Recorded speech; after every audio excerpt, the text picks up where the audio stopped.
All right. Hello, Durud and Shalom. Welcome back, everyone. So today we have 1, 2, 3, 4, 5, 6, 7, 8. We have like 10 things to share with you guys, ranging from the new proposal that the Islamic Republic has proposed to the United States, from the leak that we covered yesterday being actually true, to reopening of several missile bases, statements from Arakchi and others, including members of parliament, and an update on the school bombings that have happened in Iran. A lot of information has come out that's cleared that up, along with your regular Durka coverage that we will give you. Okay, let's go. Let's see what you have. And Ali, by the way, thank you. You always go find the most up to date, interesting, and important information for us. So that's great. No problem. Yeah. All right, let's see here. Share screen. All right. So Reuters has reported today that the Islamic Republic has submitted a new proposal to the United States to end the war. The terms, unsurprisingly, are pretty much the same thing. Oh, I didn't bring it up? You didn't add it to the... Yeah, you didn't bring it up. Okay. I brought it up. Oh, thank you. Yeah, no worries. So, is anyone surprised that the new terms from the Islamic Republic are the same? They are the United States troops leaving areas close to Iran, the United States paying war reparations, lifting sanctions, releasing the frozen assets, and ending the blockade. Although I guess they didn't even talk about the nuclear point at this time, which is surprising. They didn't even talk about it, which is all that the United States has publicly been claiming that they want. So we're not even going back to square one. What is even the point of this, though? Like, what is, like, who's this helping? Like, I don't understand. Yeah, these guys are something else. But hey, that's good, you know? You always say you want a stupid enemy. And yeah, that comes as no surprise to anyone. But yeah, so Trump gave them time, and then they came out with a proposal that's worse than their last one. That's even better. I don't know. It's fucking retarded. Do you remember what we were talking about yesterday about that letter that was leaked? So today, according to channel 12 of Israeli news. Oh. Yeah. So it's confirmed? Yes. So members of the Foreign Affairs and Defense Committee, Efrat Reitan, Ram Ben Barak, and Elazar Stern, have appealed to the Security Office of the Defense Establishment, demanding an examination of whether an investigation has been opened following the serious censorship violations by Channel 14, in which host on the channel revealed sensitive security information during a broadcast. So this letter that we went through is now being investigated. So Channel 12 is now having they're seeing if they're having an investigation on Channel 14 to see if the host was... What happened? Where did they get that information from? And why did they leak it? Do we know what the information is? No, we don't know. What Guy was saying was that they leaked plans for the extraction of the uranium. If that's what it is, then it can be the reason for the delay. President Trump delaying the attacks. Yeah. And the Wall Street Journal also reported today that they talked to their Arab counterparts in the Persian Gulf Arab states, and their counterparts said that they had no idea that the strikes were about to happen. But it's the Wall Street Journal. Wait, so who wasn't aware that the attacks are going to happen? The Wall Street Journal said that the Arabs did not know the strikes were about to happen today. So when Donald Trump said at their request. Okay. So we can't be sure about the Wall Street Journal, but what we can be sure about is that the UAE just came out and attacked Qatar and Saudi Arabia for being such pussies against the Islamic Republic, saying like we need to be more aggressive against the Islamic Republic. This happened just now, okay? Which contradicts the idea that the UAE would come and say to President Trump, let's not attack the Islamic Republic, right? Not only that, the UAE just came out and called out indirectly Qatar for even acting as a mediator, saying, what the fuck are you guys doing? Like, what the fuck is wrong with you guys? Right? We need to, why are we being so passive against the aggressions of the Islamic Republic? So, given this public position that the UAE is having right now, it's just so out of character for them to go like, please, President Trump, make a deal with the Islamic Republic. Do not attack them. It makes no sense, right? It makes no sense. Why would they want the Islamic Republic to stay so that they can exact revenge on the UAE more in the future? I was leaning more Actually, towards... that's a very good. Here's that's a very good point. Okay, guys, you remember yesterday when Guy was here, we were talking about how the Islamic Republic is more of an existential crisis to the UAE than to Israel. That is not an exaggeration. Okay, it's not just the fact that the UAE is right next to the Islamic Republic, their neighbors, and Israel is far away. It's not just the fact that Israel has the Iron Dome, THAAD, and a whole bunch of different defense mechanisms, and the UAE doesn't. It's not just the fact that the Islamic Republic bombed the UAE way more than they did Israel and way more than they did any other country. This is all nothing next to this fact that if today we actually find a deal, there is a deal signed between United States and the Islamic Republic, and the Islamic Republic survives this, and the United States basically stops military operations against the Islamic Republic, and we reach a deal. If we get to this position, the UAE is fucked. Like their entire business model, everything. So that would be bad for Israel. Like Israel, like, I don't like this. I wanted to like, it's true that the Islamic Republic is an existential crisis for Israel, but that would not end the Israel. But the UAE's entire business model, tourism, trade, commerce, investments, everything is based on the idea that it's safe here. It used to be based on that, right?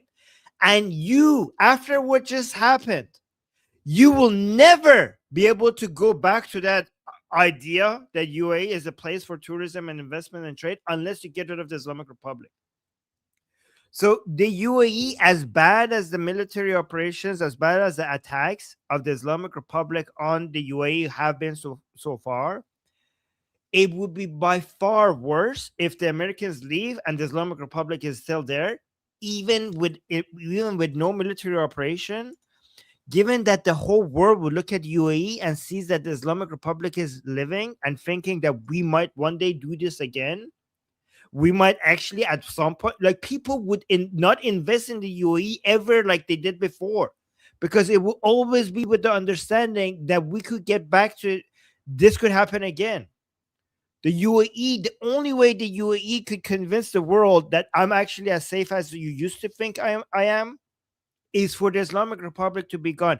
If the Islamic Republic survives, the UAE will always be seen by tourists and investors as a place that we could have war again.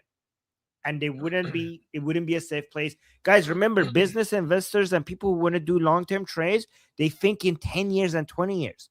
So now investments in the UAE will look so much more risky as long as there's an Islamic Republic. And that's why the UAE is more eager even than Israel to get rid of the Islamic Republic fast. And that's why President Trump's post regarding the UAE asking them to make a deal with the Islamic Republic doesn't make sense, right?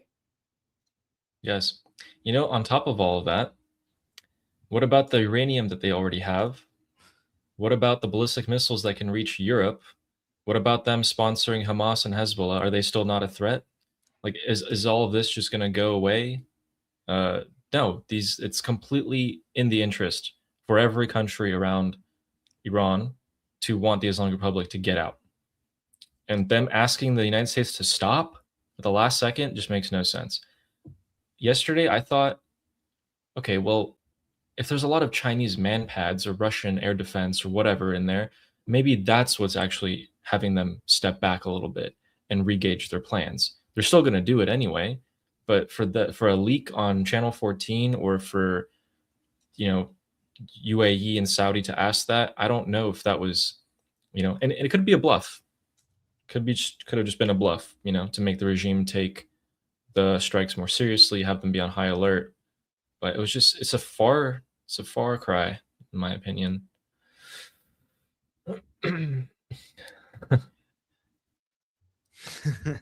Trump, Kia. So that's why I said Trump, Kia. Okay, yeah. I mean, you could use their own weapons against them, I guess. Okay. Right. Now we have a new name. Thanks for a daily dose A of A squared. squared. Oh, that's actually, I like that. I like that. What do you think? I like the Yeah, A squared, like A2. A squared is good. Yeah. Yeah. Love that name. Okay. Did you see what JD Vance just came out and said? About how, yeah, I saw him. He covered the press conference for Caroline Levitt, and I'm trying to remember the exact words he said, but it's essentially like, yeah, I mean, we don't know if they're going to make a deal. I don't know, but that's why I went over there and tried so hard, and still didn't happen. The president wants to hit them real hard. Hopefully, we don't have to do that. I'm paraphrasing. I don't know if I remember this correctly or not, but I think the most significant part of what he said is that they want to make sure that the Islamic Republic will not be able to get nuclear even after President Trump. That was the most important part to me. Yeah, and he said reset the relations. When I heard that, when I heard reset the relations, I'm like, there's no way that you could reset the relations with the Islamic Republic. But he said it so casually. It was so the reason why that part was the most important to me was that would require a deal that is completely a surrender by the Islamic Republic, right?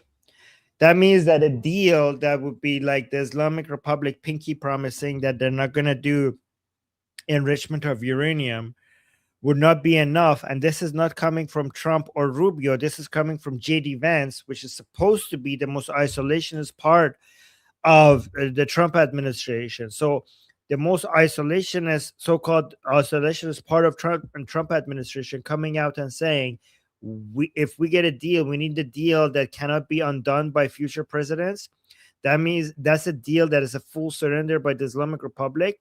It would require so much humiliation by the Islamic Republic. So JD Vance saying that to me suggests that, we're still on full surrender mode, and we're not actually, the Trump administration is not going to go for anything less. Because even JD Vance has that position. Yeah, which was the whole point of him going there.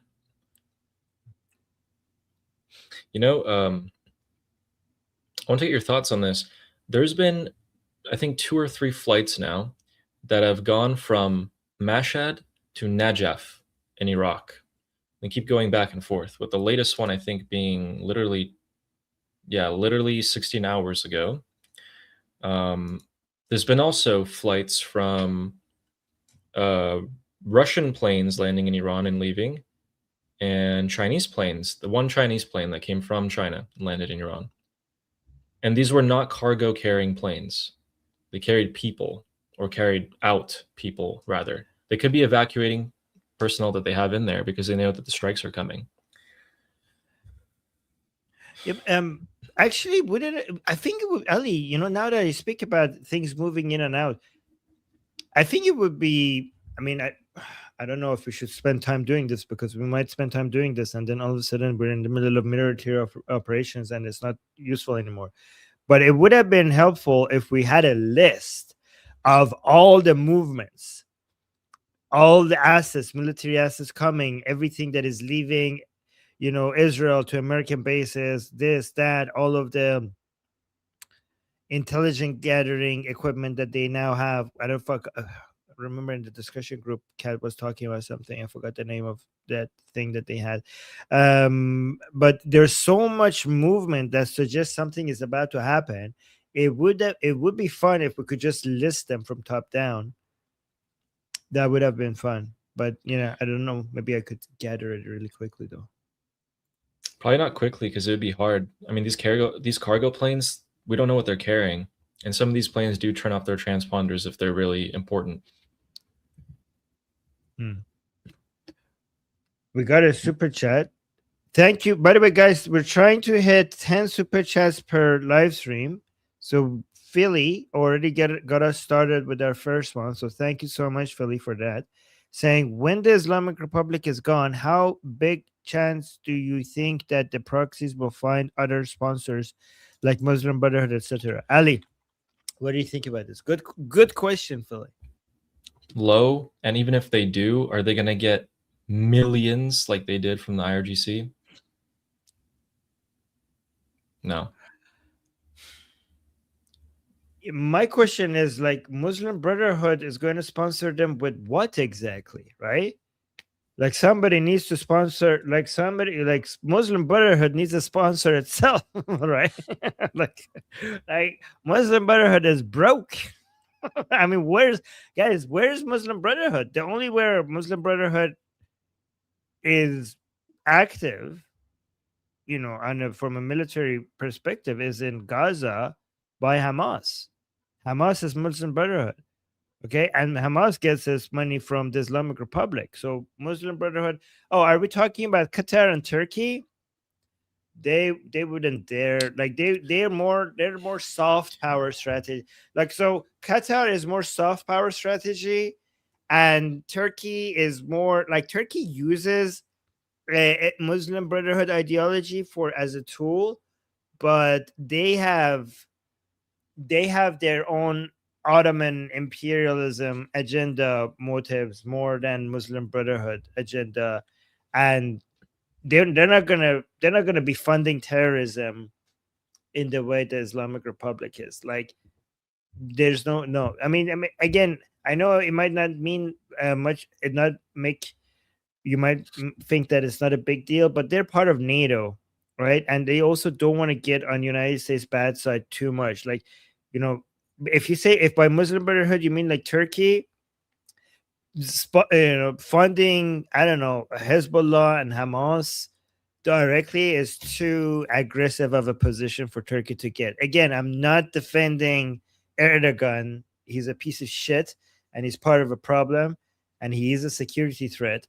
But that is too much aggression from their, that would be, they like to pretend to be playing within the global order framework that exists. Okay, they don't want to become as much of a pariah as the Islamic Republic is, right? So the thing is that there's nobody that could replace. I mean, obviously these people will still be able to find some revenue source, but nobody will be able to replace the Islamic Republic with the oil and gas money that they have access to, and the ability for them to fund these proxy groups. There's no replacement for that. No replacement. So you're not going to see something like the threat that Hamas or Hezbollah posed. You're not going to see that happen again in the future. You're going to see more like maybe maximum like Hashd al-Shabi, Popular Mobilization Front, Zainab Fatimian type of organizations that don't require, millions and millions. Those will probably stay for a while. But guess who's going to get rid of them? We are. Right. Yeah, we're going to go chasing. We're going to go hunt them down. And not only just to eradicate this radical Islam, like, of course, that's the overarching goal, but the fury at which we're going to do it is personal. It's personal revenge. Oh, that's a good one. Yeah, exactly. Again, I like to remind people it's basically like the what the Jews did to the Nazis after World War II. Israel's Mossad went Nazi hunting after after the fall of the after they established Israel as a country. So not only they're going to be losing Iran as an ATM, we're going to be all the oil and gas money that used to sponsor these terrorist groups is not going to be used for us to go hunt them down wherever they're hiding.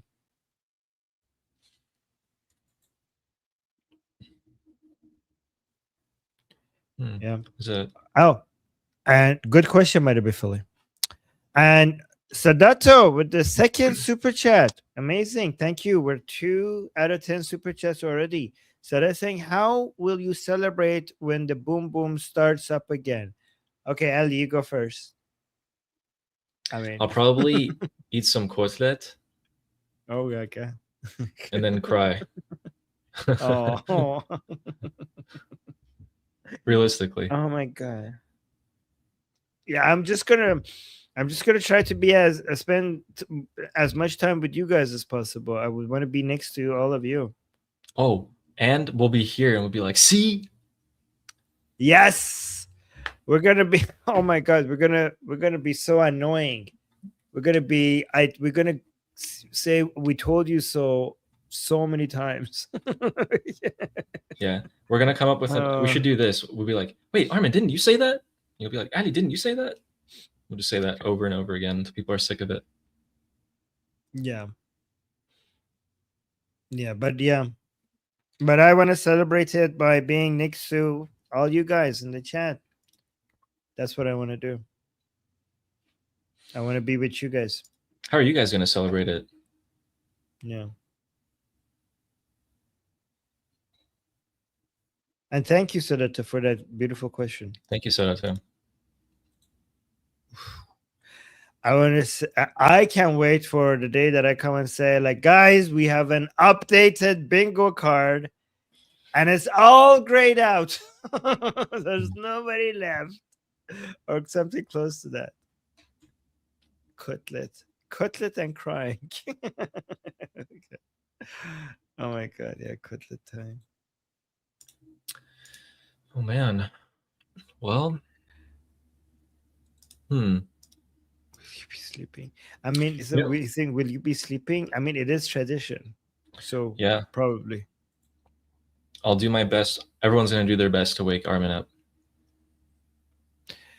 The problem is that I don't have the sound on, but yeah.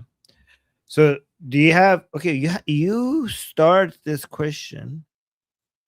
Do you want Yeah. to answer it? Yeah. So someone in the chat asked if my question to be answered is why talk about making a deal that was never going to be possible? Why keep saying there are people in the Islamic Republic that want a deal? I have seen 0 statements from the Islamic Republic. So the Islamic Republic can't publicly say that they want a deal, but also don't view them as one entity. View them as like at least 4 different factions that are in there that all want their own thing.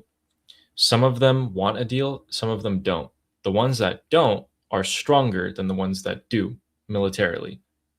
So Trump is getting or was getting mixed signals by now. I mean, he's definitely understood that, they're just stalling and, coordinating with each other to waste time. But that's why he was saying that.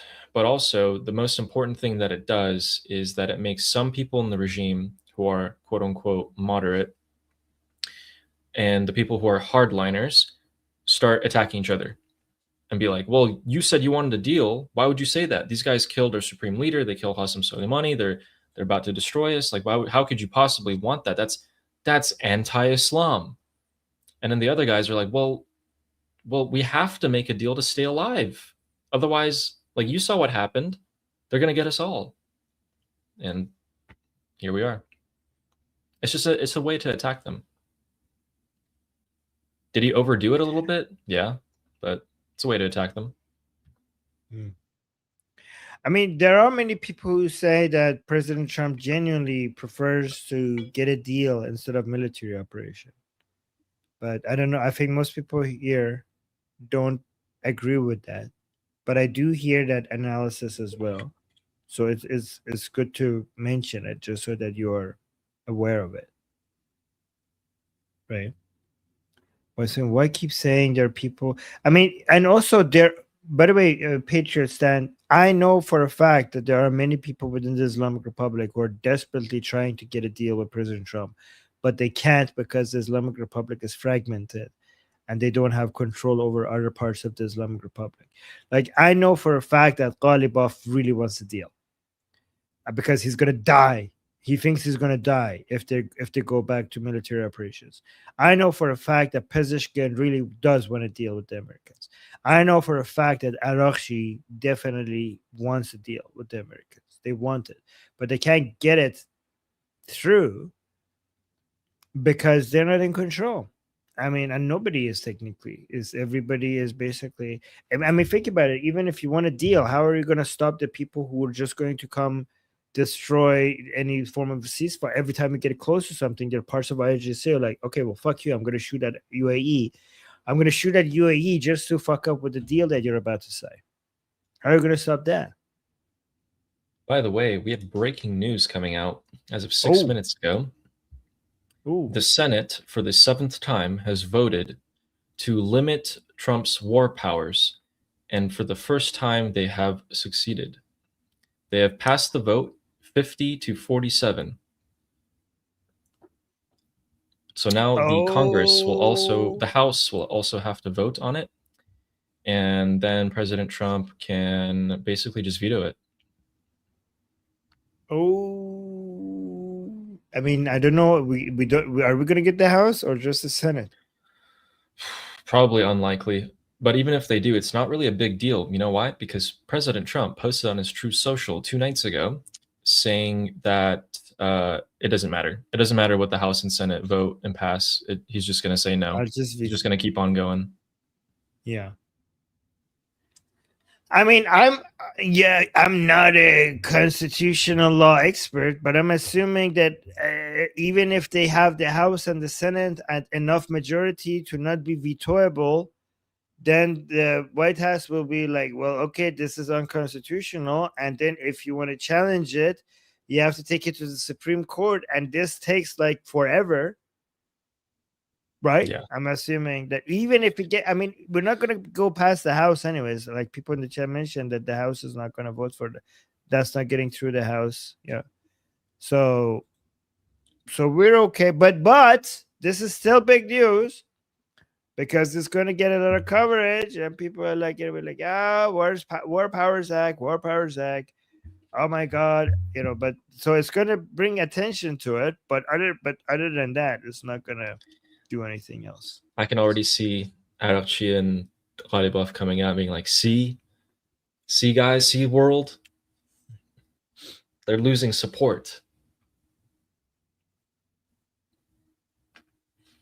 Oh yeah, this even the American. Oh yes, you're right. Actually, Ali, this is like really good propaganda for the Islamic Republic. Like, look, even the Americans are trying to stop the president. This is a rogue, president that is like going against the will of his own people. He's going against democracy in his own country. That's what they would do. That's what they would do. We already know the next narrative that the Islamic Republic is going to push to their own followers. It's going to be like, the Americans are tired of this. They've had it. Yes. They're trying to stop Trump. They're doing their best to stop Trump from doing all of this. Like, see how fragmented they are. They actually, I don't know if you know this, Ali, but if you actually watch Islamic Republic State TV, it treats the American people as victims and acts like oh my God, the poor Americans being oppressed by Trump and Israel. Like Islamic Republic State TV actually genuinely acts like it cares for the well-being of the American people, and they're basically being oppressed by Trump. And the American people know that this war is bad and this war is being forced upon them and we don't have democracy in the United States, and it's basically Israel making the policy decisions for the American people, and the American people don't have any say, and we need to free the American people from this oppression. That's what they say.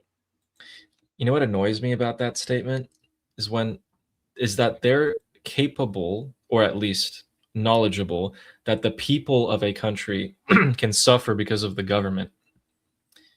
That annoys me. That they're making that argument. That annoys me. Yeah, right. And Nima is so right. Nima said the worst part is leftist Americans will agree with that exactly. And Nima is actually not only you're right.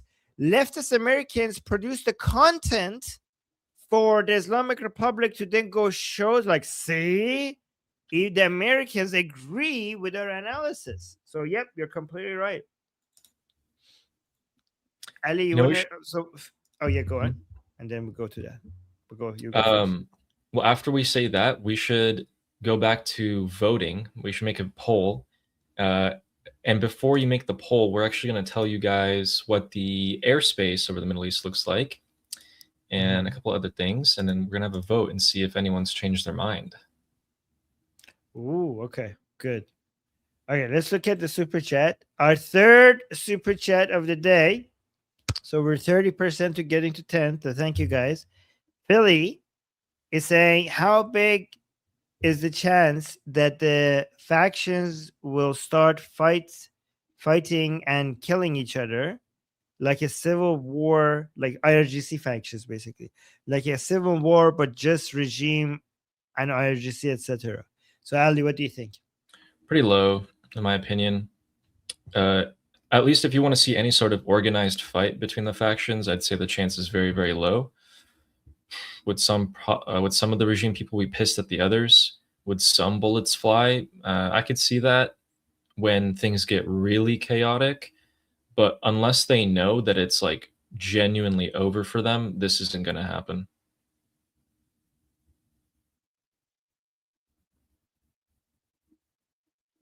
I think you're muted. Like, I agree that this is very low, because even though they're dumb, they still understand that if it gets to that, it's over for them. Like, they try to attack each other and remove each other from power in other ways, because they know that if we have IRGC versus IRGC, guys, we have IRGC versus reformer violence. We have IRGC. I mean, yeah, that's about it. But IRGC versus IRGC violence, if we get to that point, the entire regime will see that, okay, this is it. This is a house of cards where everything is falling apart. So they try to avoid that by all means necessary. Yeah. Oh, look at that. Look at the Sarah super chat. It's like super chat. I'm super chatty, and she's singing it. Okay. Well, thank you, Sarah. Oh, you're always responsible. One of the main people responsible to get to us to a goal, and we have 4 out of 10 super chats. All right, Ali, what did you want to? All right. Show? So the USS Boxer was spotted last night, and What? it was, yes, but it is not where we think it is. Why didn't you lead with that? I don't know what to make of this right here. So the USS Boxer was eastbound in the Singapore Strait yesterday. So that's quite a bit off from the Persian Gulf. And here it is. What? Yeah. So, do you want to pull a map? Is that like the Strait of Malacca? Like Tesca's thing chat? So, guys, remember, I told you that the Boxer would have been seen if it had went through the Strait of Malacca, and it hasn't been seen, so it must be still somewhere there. Because remember, I told everybody that, guys, we were expecting the USS Boxer to be coming towards the Persian Gulf, but but why hasn't it been seen? You can't go through the Strait of Malacca without somebody being but without anybody, without people not noticing you. You will be observed. Guys, remember, these carrier strike groups are really hard to figure out where they are unless they go past close, unless they are basically moving so close to land that they will get detected by people, right? And if you want to go through the Strait of Malacca, people will see you. See, Texas trip remembers that I was saying this. So yeah, can you zoom in? Show us where that is, because maybe now it's moving towards. If that is the Strait of Malacca, maybe now it's moving towards the Persian Gulf. Well, if it's saying the Singapore Strait, wait, did it say eastbound? It said eastbound, so that's moving away from the Middle East. The hell? Yeah, so that's over here, guys, where it says Singapore. Yep. And it's supposed to be over here off the coast of Oman. And it is currently, or as of last night, was moving away. Although I assume it's going to stay in this area. It's going to be somewhere around here. That is the Strait of Malacca that you're showing to us. I'm pretty sure. Yeah, that is. Yeah, pretty much, yep. Oh, Texas is saying it's heading towards the Middle East. Is it? Well, this said eastbound. Shouldn't it be westbound? It should be westbound. But who knows? Maybe it turned around since yesterday and is now going westbound. Even then, though, it's more than 4,000 miles that it has to cross. It's not going to get there in a few days.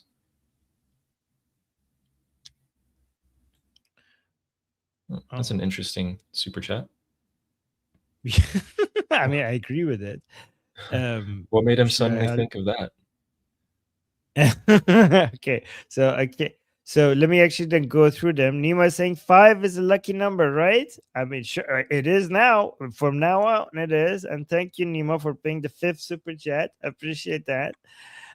Thank you, Nima. You're so kind. And then Amir giving us with a super chat, giving us a poll idea, saying topic: what will happen first?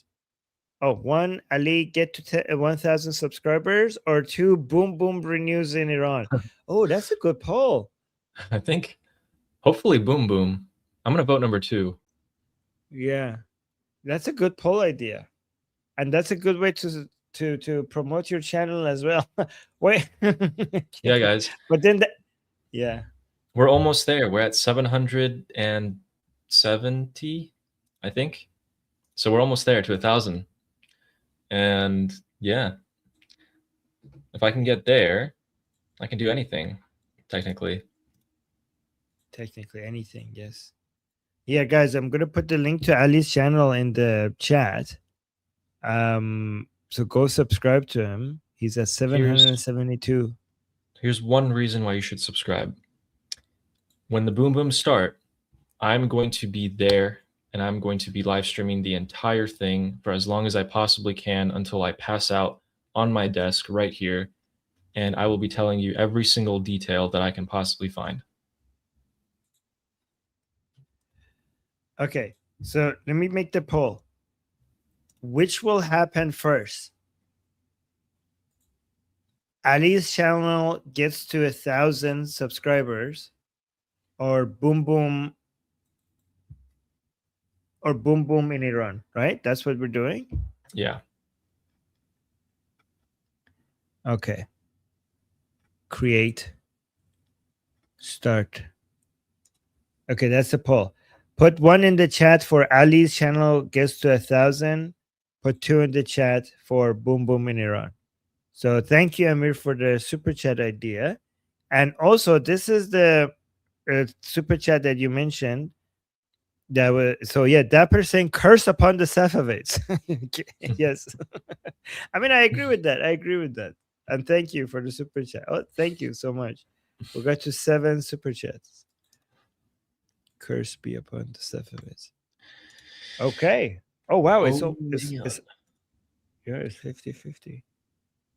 Hey, can you double check if the USS Boxer, guys? So for people who don't know, USS Boxer is the amphibious assault group of United States, with the central ship, the Boxer ship, being um, a naval asset of United States that has amphibious capabilities, meaning that it carries armored vehicles like hovercrafts, for example, that could technically operate in water and land at the same time, which is used to move marines and other military assets from from water on land without you requiring a port or a pier or anything like that, which is it significantly increases United States ability to do sea to land operations and take over, islands or southern city around the Persian Gulf. So we know the USS Tripoli can do that, and that's already in the region close to the Persian Gulf. But the other carrier group, the other amphibious strike group that could do that is the USS Boxer. So if the USS Boxer arrives next to close to the Persian Gulf, at the Gulf of Oman, then it's serious, right? And it's not just serious; it means that they have island taking over island as one of their plans, right? So that's why everybody is looking at that. All right. So, So as of yeah. 9 hours ago, the USS Boxer is coming into Singapore's ports. Oh. So maybe it's just going to okay. They're making a pit stop. I mean, they gotta go eventually, right? Unless the plan from the beginning was to just have the Boxer guard the Malacca Strait. But then why would you need an amphibious? Anyway. What does AOR stand? Texas saying Boxer is expected to arrive in the AOR soon at this week. Wait a minute. AOR. What does that stand for? area AOR? of area of Yeah. I know people just say It's going to AO, be but yeah. AOR. What's that? What does that stand for? I don't know about the Area R. of responsibility. Okay. Yeah. Mhm. Responsibility. Well, where is the responsibility? Is that the Persian Gulf or the South China Sea? Hopefully the Persian Gulf, if I'm being selfish here. Okay, Ali. 69% are voting for boom booms in Iran before your That's channel good. reaches 1,000. That's good. That's what I vote for. I wonder if I vote, if it'll does that count? Yeah, it Oh, will. nice. Oh wow, I went up to 70%. All right, cool. Oh, you ruined the 69 number. Damn it. Let me fix that. Hold on. Let me try to fix that. Oh, it didn't work. Oh, 68. Too many of you tried to fix it. Okay. Okay. Oh no. Okay. Too many people tried to fix it. I was gonna do it. All right. All right. So, speaking of military stuff, last night, how many hours ago was this? Okay, so this was today at 2 a.m. A blast was heard around Keshm Island from the Strait of Hormuz, it says. Let me share this instead. Oh, okay. So Shin has reported. Shin is someone who pretty much gets direct messages from people inside of Iran in that area and then reports to us about what people on the ground there have heard.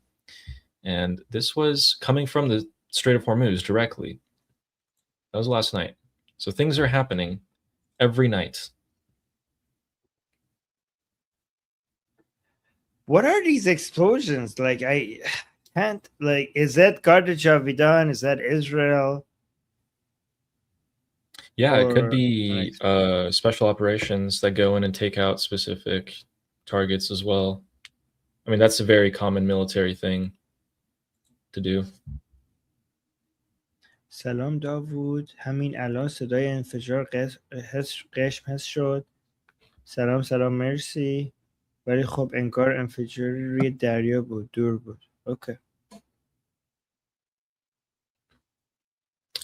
Exciting stuff. And so we're gonna tell you guys this, okay?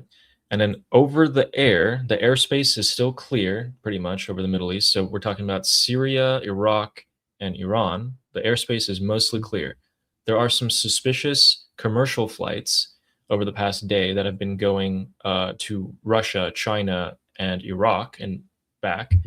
Could be emptying some supplies, could be taking people out, evacuating, could be having secret meetings. I mean, the flight was from Mashhad, which is like the religious hub of the Islamic Republic, to Najaf, which is also where the rival, what do you call it? The rival Ayatollah, you could call it, is.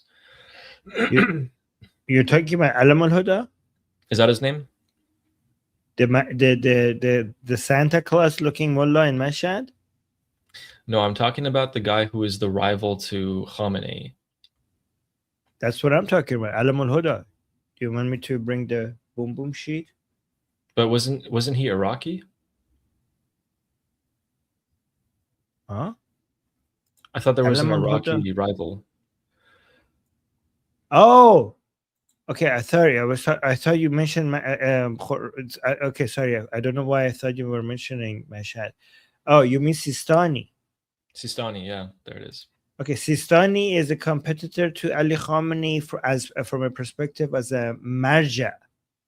Okay, but yes, so I thought you mean like as a competitor for influence inside Iran.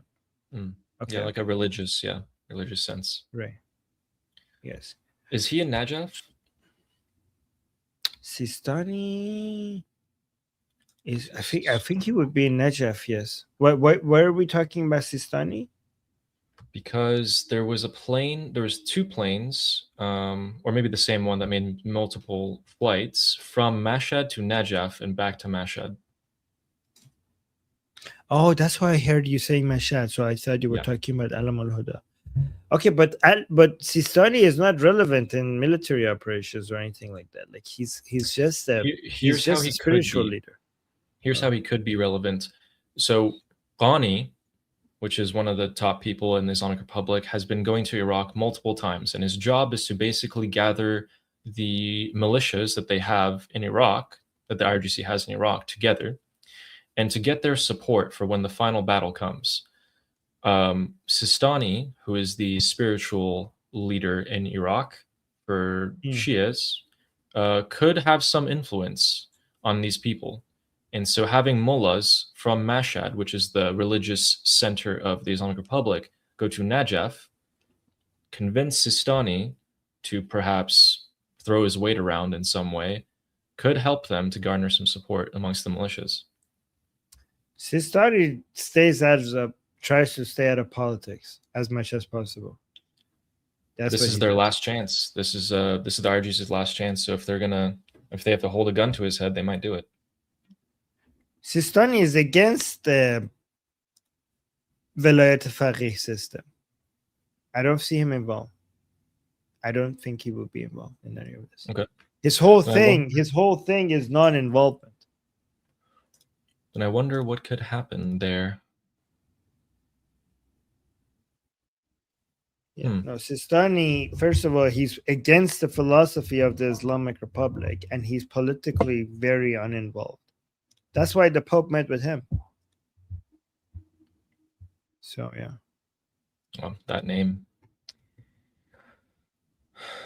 So one thing that... Oh, where is it? Show on stage, share. There we go. Trust the process. Thank you, Dom Dividend is saying trust the process.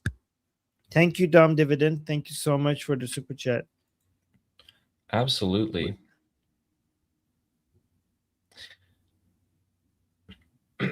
Okay. What is this? Oh, okay. So this is Qazvin. Okay. This is a city that's pretty close to Tehran. It's on the western side of Tehran. And it's a pretty important one because they actually went in and they cleared out the missile, the debris that are the doors to the missile cities. Oh, okay. And there were reports as well that people so other people like Shin, who get direct reports from people in Iran, were saying that in Qazvin today, there was a ton of security forces there. So I think this is probably, and they're doing it at the last minute to go and get these missiles out because they know that the strikes are about to happen. They don't want the US to potentially close it too fast. But that's exactly what the United States is going to do. These missile cities are unreachable. And actually, Armin was talking about this in his discussion group today. Even though they're buried deep underground, under granite and rock that cannot be easily reached by bunker busters, all you got to do is just close the door on them. And if they do bring teams like bulldozers and other equipment to open them, well, those are now combatants and fair game. Oh yeah. Yeah. So guys, the thing, the way I look at it, okay, because a lot of people were talking about that, oh, the Americans gave us fake information. They told us that 90% of the Islamic Republic's missile launching capability was lost, taken away from them during the operations of Pink Fury. But then we got reports that 30 out of the 33 missile cities of the Islamic Republic are now operational again and completely untouched. And that is also true. And these two are not a contradiction. A lot of people thought that when the Americans reported that 90% of the missile launching capacity of the Americans were taken, that these missiles and launchers were destroyed. The thing is that these missiles and launchers, most of them are in these missile cities, under layers and layers of granite that have been built by nature over millions and millions of years. Okay. And it takes a crazy amount of bunker busters. Like, it's really hard to reach. So the Americans couldn't actually destroy these missile cities. What they did is that they blew up the entrances. And because they blew up the entrances, that means that the Islamic Republic didn't have access to a lot of its missiles and missile launchers, meaning that 90% of their missile launching capacity was taken away from them. However, during the ceasefire, the Islamic Republic obviously goes and reopens those entrances. And that's what the image that Ali was showing us was about. And that means that they could be operational again, and most of the missiles and launchers are untouched and working, and now they're back in use. That's the bad news. But the good news is that it's easy to then close the entrances again. It's very hard to destroy these missile cities under these mountains. It's really hard to do that. But it's easy to close the entrances. So the next military operation that starts, all they have to do is go boop, boop, boop, boop, and just basically close the entrances again, seal the entrances against with like smaller missiles. You don't even need bunker busters for those, right? So the Islamic Republic might still have its missile cities, 30 out of 33 of them, but what's the use where the Americans could just close the entrances every time they need to? And also, by the way, I mentioned the discussion group. Maybe you guys would like to know this as well. That in at least one of these missile cities, when they close all the holes, all the entrances, the people that were in the missile city suffocated and died. Like, they died a very slow death. Which a lot of Iranian people, once they heard that news, they were very happy about it. There's also anti-air activity in Andimeshk, which is in Khuzestan province. And as a result of that, one of these anti-air shells, I'm assuming, actually crashed into the bazaar of the city, and 2 to 3 people were severely wounded as a result. So the Islamic Republic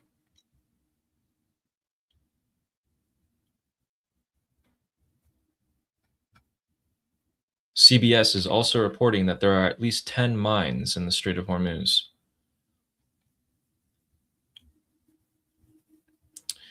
Well, so Moving on from that one. Um, Wait, look at the super chat. Roman Viking Mhm. is saying, did they maybe use Anthropic Mythos to hack IRIB? um, I don't think that, I don't know. I don't think these things that we are using have, I think whatever systems that the the Americans use has to go through years of testing, or I don't know if years, but it needs to be, they already have a framework, and just because of there's, I'm assuming that it takes a long time for them to work with a new technology and figure out if it's meets their standards and if it's foolproof and if it's going to meet their high level of security and standards that they require before they use that. So I don't know if we have gotten there yet. So I don't know. I think these things take a while. There's a lot of legal stuff and security stuff, and um that's a lot of experiments that needs to be run to make sure that something works properly before you could use it in the military. That's what but I don't have enough knowledge on this, but that's what I assume happens. And thank you, Roman Viking, for the super chat. Sorry, Ali, go ahead. No, not at all.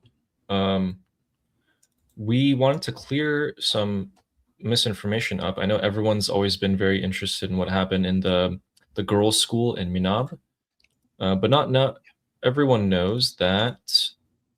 So the United States Senate forced Admiral Cooper to testify to lawmakers, and they hit him with an accusation.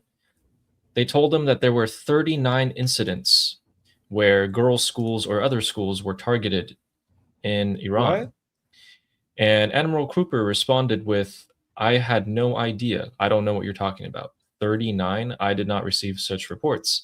And they told him that he did not know what he was talking about. And so they forced him to create a report and to figure out the bottom of it.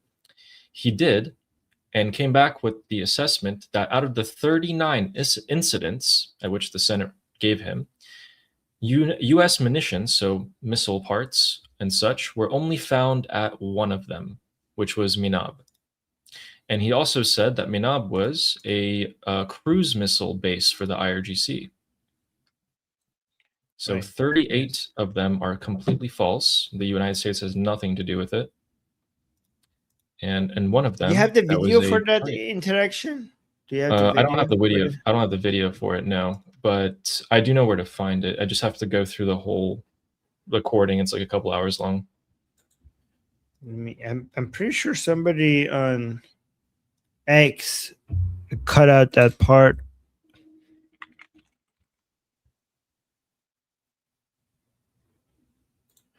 Oh yeah, I think I found it.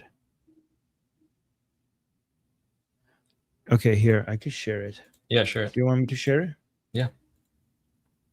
I don't know if this is exactly the part that you're talking about. Oh, thank you for letting me share that StreamYard. So it's a complex investigation. The school itself is located on an active IRGC cruise missile base. Absolutely. It's more complex than the average strike. As soon as we're complete, I'm fully committed to transparency, given your important oversight role and the other members here. So it's a complex. Yeah. Yeah. I mean, by the way, I'm I think I think a lot of people jump too fast on the bandwagon of this was IRGC, not the Americans, without being sure about it. And I was careful not to do that because I knew that sometimes in the fog of war, there are mistakes made, and this could have been one of them. Okay. I'm still not sure. We can, until the investigations are complete, but too many people on our side just jumped on saying this was not the United States, this was the Islamic Republic. Guys, no military, no matter how moral and how good they are, will be able to completely avoid making mistakes. We know the Americans and Israelis do more than anyone else, more than any other armies to try to reduce civilian casualties. But at the end of the day, no matter what you do, sometimes mistakes happen. And then when that happens, you what you focus on is that we know the Americans never target children. We know that the Americans never target schools, unlike the Islamic Republic and its terrorist proxies that target children on purpose. Whenever this happens on our side, it's a mistake, and mistakes cannot be 100% prevented. That's what you should that's what you should be focusing on. Because if you rush and say it wasn't the Americans, and anybody who says that, well, we don't know yet, is acted like they're betraying the Americans and they're on the Islamic Republic side. When the information comes, if the information comes out that it was actually the Americans, then the Islamic Republic will use all these false takes to show to their followers that how wrong we were, right?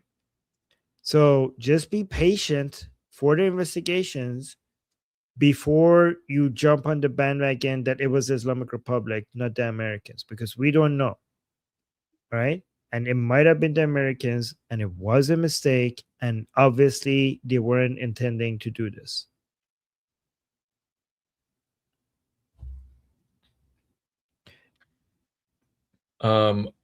As of 30 minutes ago, something is happening that's a little important in my opinion. Let me go back to this, move. I'm going to show you guys something on flight radar. Ooh. All right, so the plane carrying General Dan Kane, Joint Chiefs of Staff, who is the overall bring it up, Ali. architect. It's God, why does that keep happening? Yeah. All right, so General Dan Kane. He's the mastermind behind this military operation. He's the Joint Chiefs of Staff. He works with Pete Hegseth directly, and he is currently traveling from Washington, D.C. to Tampa, Florida, which is the HQ of CENTCOM. That is happening right now as we speak. He's in the air. Where do you find these? That's really good information, Ali. Like, good job. Thanks. I think my For You page at this point is doing half the work as well. It just like knows what I want to see. My For You page on X is basically stuff from the Islamic Republic, State TV, and Durka shit. So that's why it's good too. Yeah. I wish I could have multiple different homepage, one for Islamic Republic stuff, one for like, I don't know, this, one for that. Yeah. But yeah. That's good. So for the rest of the stream, so for those of you who didn't join maybe halfway, I'll give you like a 1-minute summary, maybe 30 seconds. So we began with covering the Islamic Republic proposal, the newest proposal that they sent today. According to Reuters, the 5 proposals are even worse than the previous proposal the Islamic Republic has given. And no progress is going to be made there. So we are not only back to square one, but probably even at square zero. And then additionally, what else did we cover? I totally forgot because I'm trying to show these other things as well. But after that, we will tell you guys what happened to the Islamic Republic stock market. It opened after 80 days. We're going to show you guys a picture of what that looks like. I'm sure you guys can possibly imagine. Yeah, they opened it. Oh my God. Oh my God.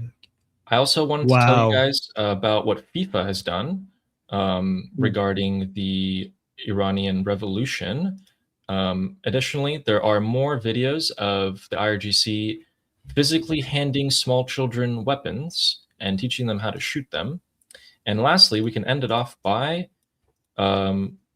we have a complete list of the targets of economic fury, including individuals, entities, companies, and tankers, as well as all of the aircraft that the United States has lost during this conflict, which is not that many. Okay, can I read 4 super chats? Okay.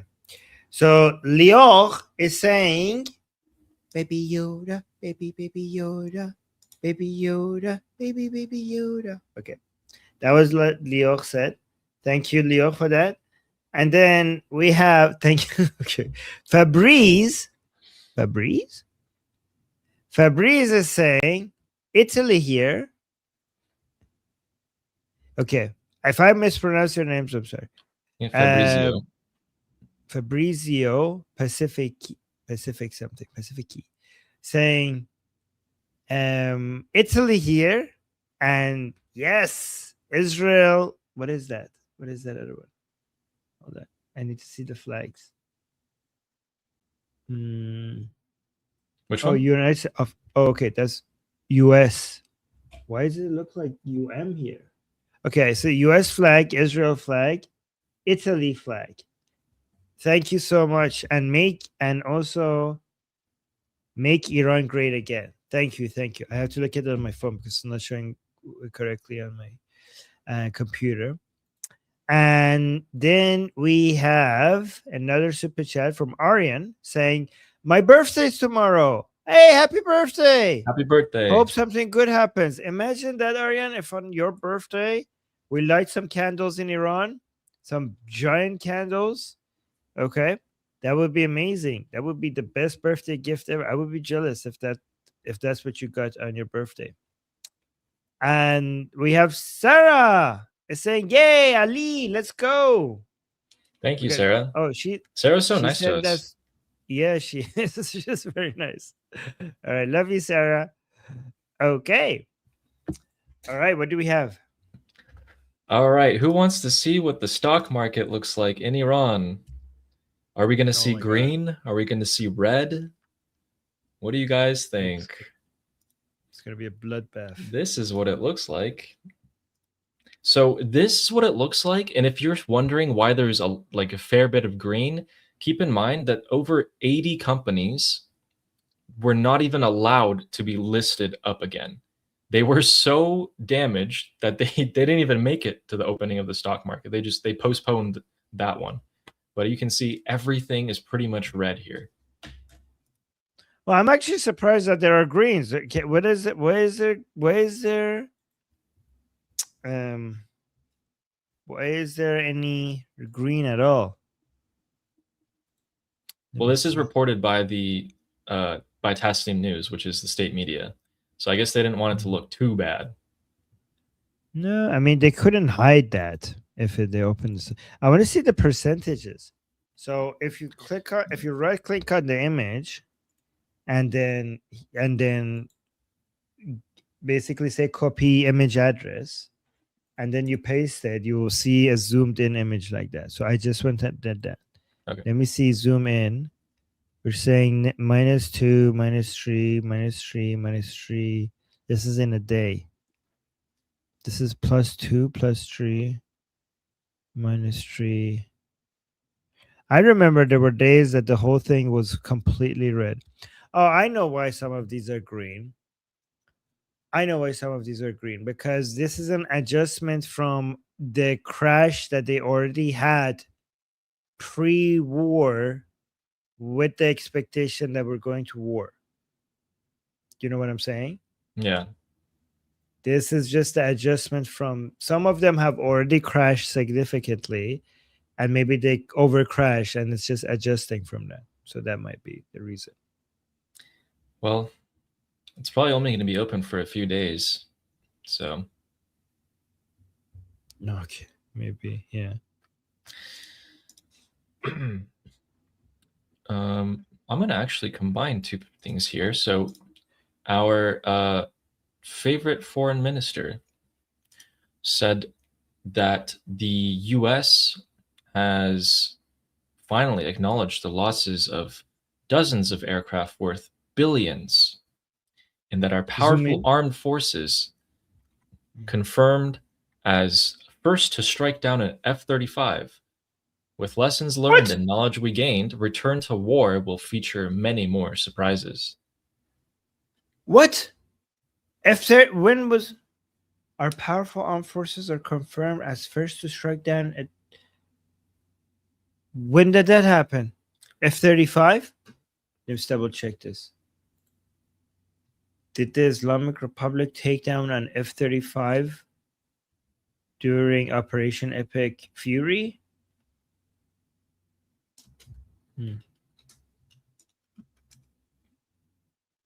Is that like what it like?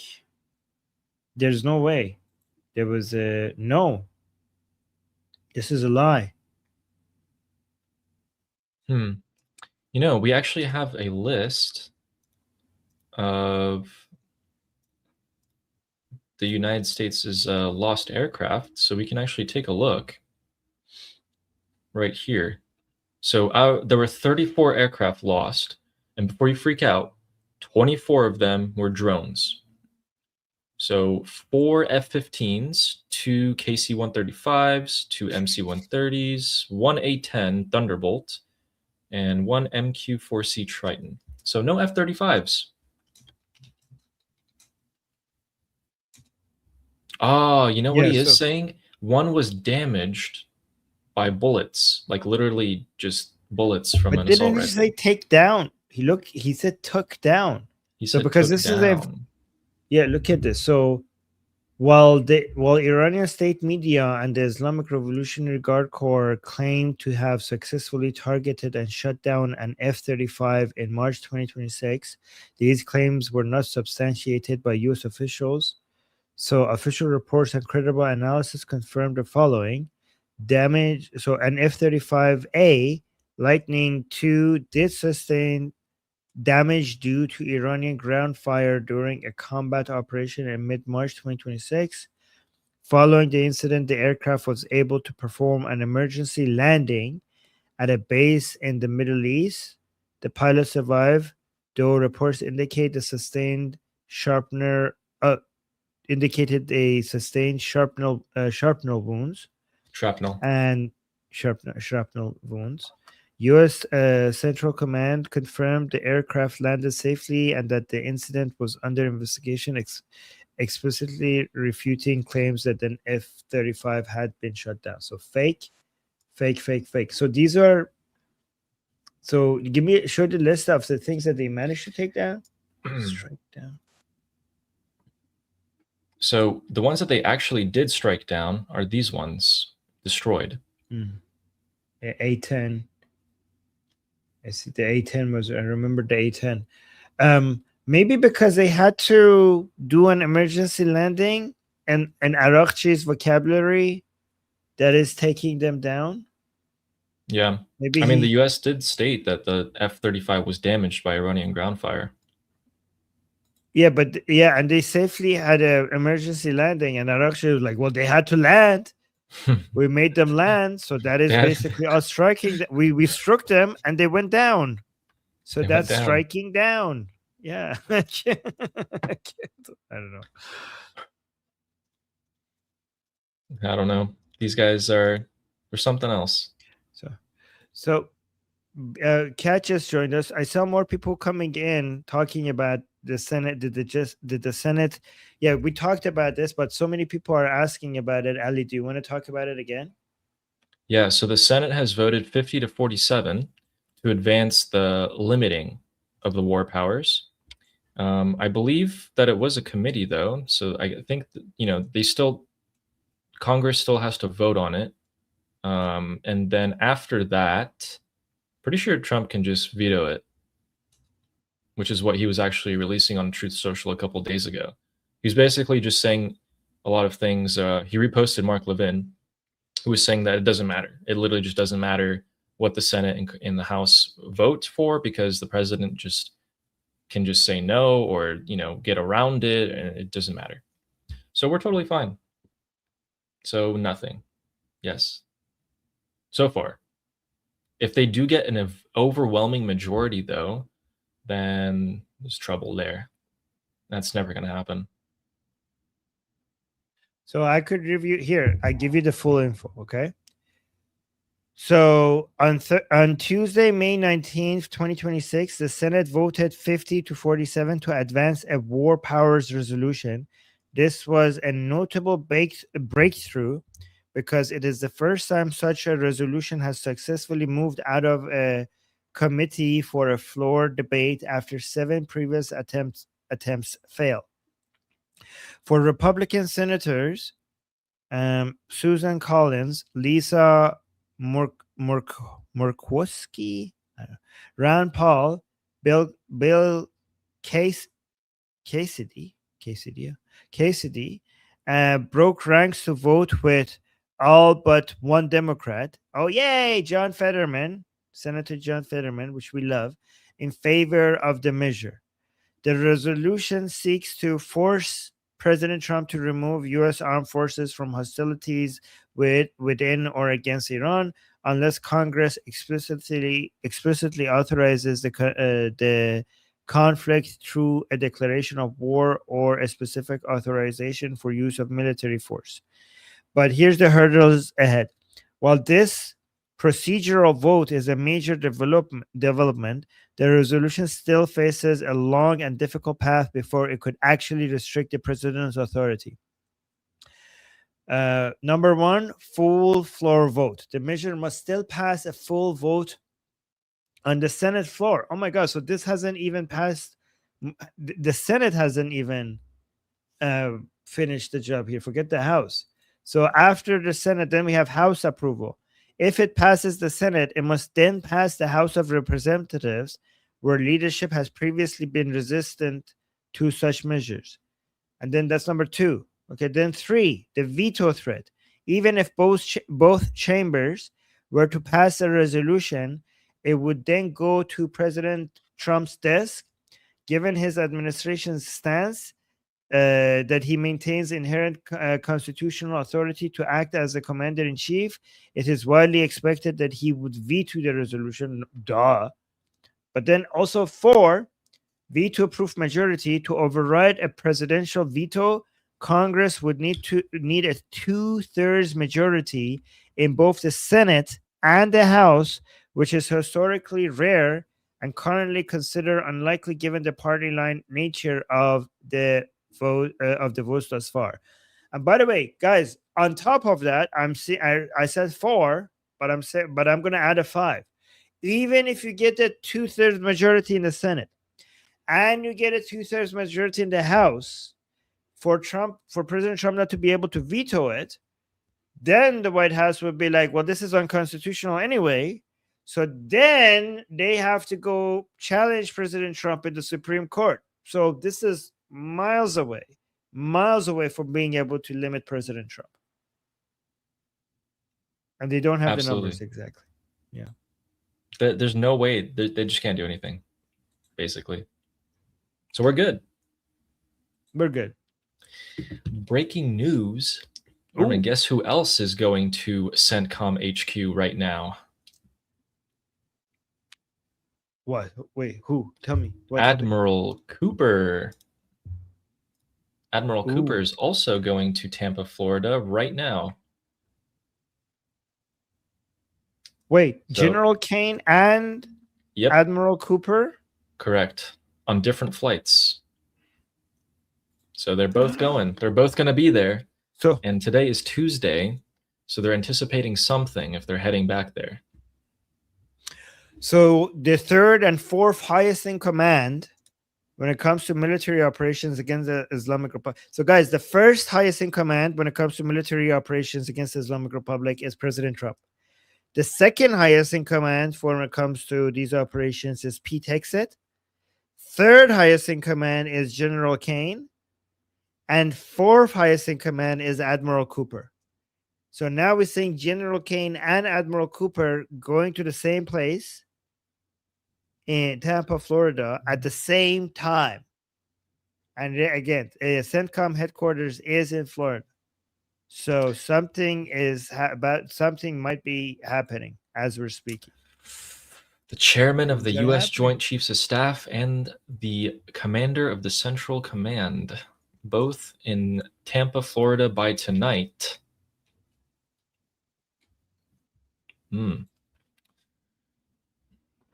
Interesting development. Someone asked, why do they broadcast this stuff and put them in harm's way by doing so? Well, they're flying over United States airspace, so there's nothing that could possibly happen to them.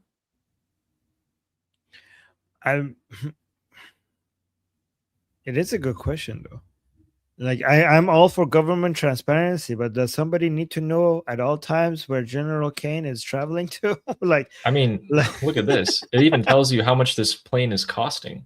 Like this oh flight my is god. costing $4,000. Oh, I guess I see why that's public. Because it's taxpayer money, and the guys see what it oh my god. You guys, the Americans, do you understand the level of accountability that in your country exists in your country to taxpayers?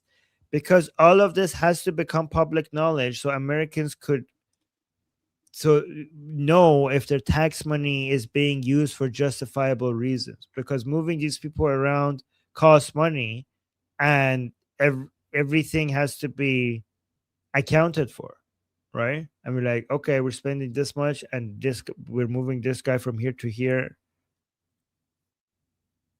Yes. So I paid for that shit, right? Guys, it's the whole world should be jealous of the level of transparency and accountability that you have in America. Like, this is you guys understand that this is not normal. What you have in the United States is not normal. You should be so Yeah. proud. It's the complete opposite of the Islamic Republic. Oh my god. It's not even in the same universe.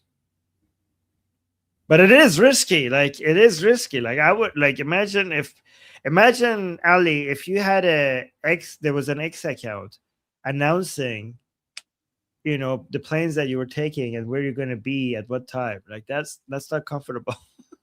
Well, I might feel better if I had a military escort of jets around me. Right? Yeah, maybe. Yeah. Someone in the chat was saying to talk about the flag issue that FIFA is raising. Oh, okay, yes. Is that real? Because somebody, like, discussion group, some people were saying this is fake news, but I don't know what is it's real. It's real. In fact, Iran International has posted about this. So essentially what's going on here, guys, is that FIFA is banning the lion and sun flag at the World Cup, and they will only let the flag of the Islamic Republic in. What do you guys think about that? I have an opinion that I mentioned in our discussion group, but I'm going to let other people first comment. And Ali, what do you think about this?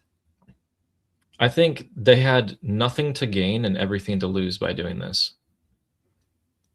This is, by the way, insane. If this is true, this is insane, because this is in United States, right? Like, this is not Qatar, okay? This is the United States of America, okay? People not being able to, this is not going to be like having the Qatari government and FIFA telling people to not bring this and not bring that. I mean, it's Qatar, obviously, but this happening on American soil, this is a disaster. This is a disaster. Okay. All risk, no reward. I just don't understand. But I have some good news regarding this. I think I do. Okay. So, guys, let me know in the chat. Do you guys like this news, or do you not like this news? Is this a good news or is this bad news, in your opinion? In the chat, let me know in the chat. I'm going somewhere with this.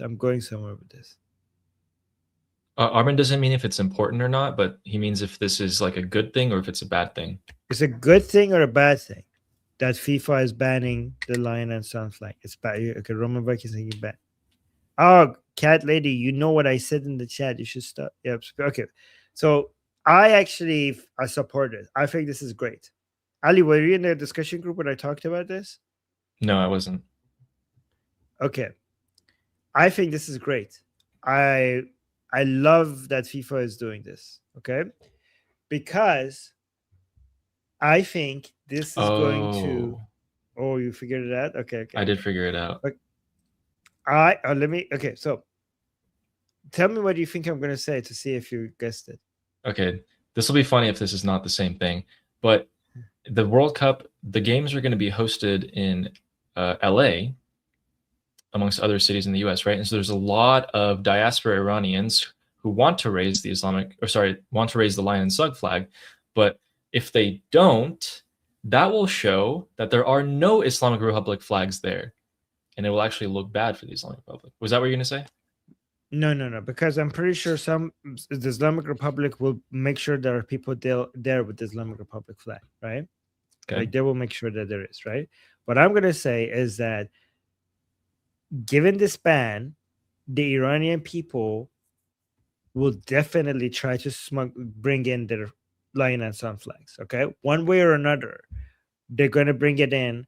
They're going to hide it. They're going to wear it under their shirts. They're going to put it in pieces and bring it in pieces. They will come up with the most creative ways to bring the lion and sun flag.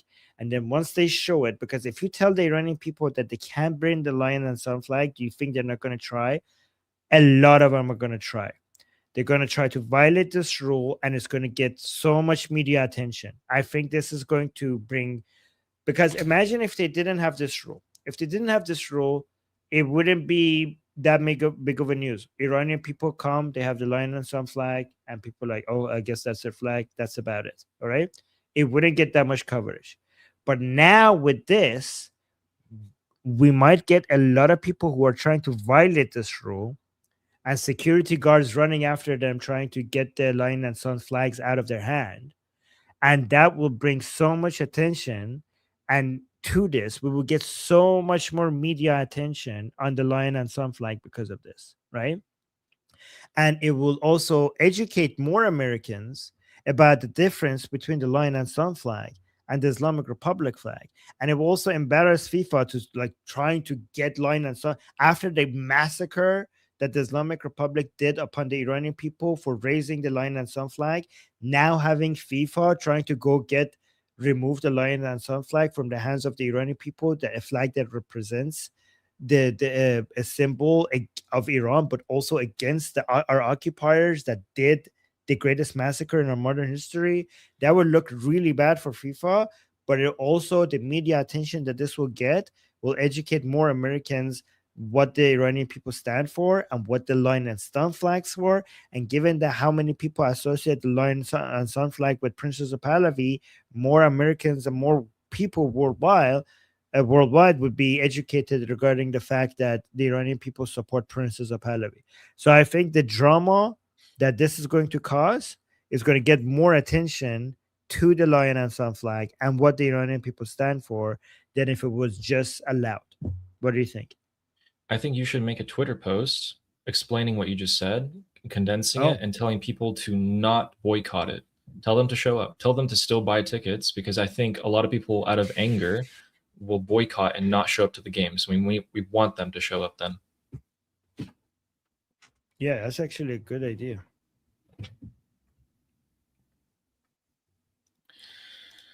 All right, so we've covered that news. Yesterday, while you make that, I'll go ahead and No. I could make it after the show. So go ahead. Okay, cool. Yesterday, I actually talked about how there were those terror attacks that happened, with one of them definitively being linked to the IRGC. So this is a British Iranian journalist, and he was stabbed in London. And the court of London has linked the aggressor to the IRGC, but they're calling them criminals linked to Tehran. So there's British media for you. What the fuck? By the way, this stabbing happened a while back. Yeah, but and an now Iranian what we're stopped seeing, it. yeah. But what we're seeing now is, yeah, he's a famous host on Iran International. But what we're seeing now is finally the court date for the people who stabbed him. He was injured in his leg. Yeah, this is why Iran International at some point temporarily had to move its office from the UK to United States because the UK was not safe anymore for them. Yeah. Man, yeah, guys, please, there are rallies coming up and you guys show up, please be aware of your surroundings. Oh, don't yeah, guys, no, don't worry about it. Like, don't think like I'm gonna actually I don't want to say that. But yeah. It's I think the rallies are safe.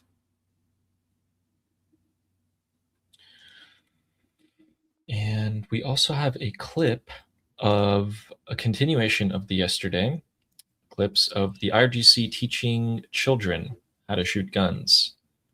And this one is shared by Emily Schrader. And there's 2 points in this clip that I want to show. And I'm not going to have audio for this.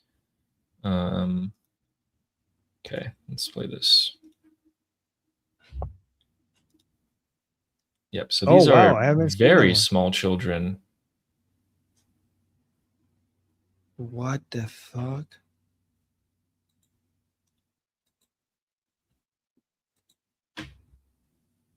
Yeah, I've seen that one. And then there's one at the end. This one's particularly interesting to me because if you look at the girl on the right, you can see that she's not wearing any hijab. So she's not wearing any head coverings, and they're showing this on the state media to say, look at us, we accept everyone.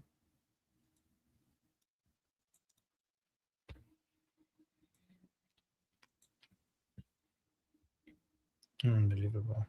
There's no pit deep enough for these people. Not even people, actually. That's too much of a compliment.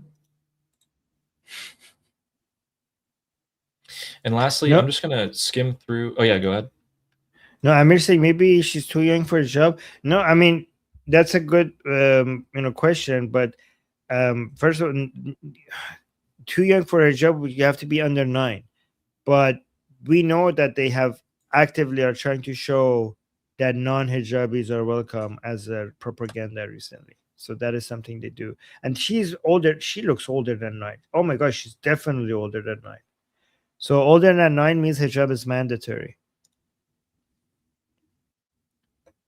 But they like, look at this. This non-hijabi woman is training how to shoot the Iranian people in an event and uprising.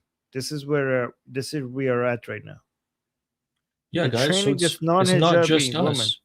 It's not just us that want to get rid of the Americans. It's all Iranians. They're going to show this in other countries and be like, look, the Iranian people want this.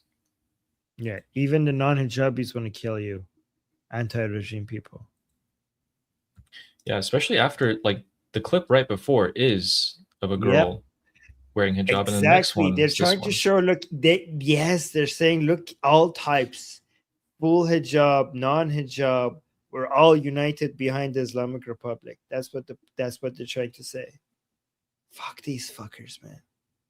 The garbage propaganda.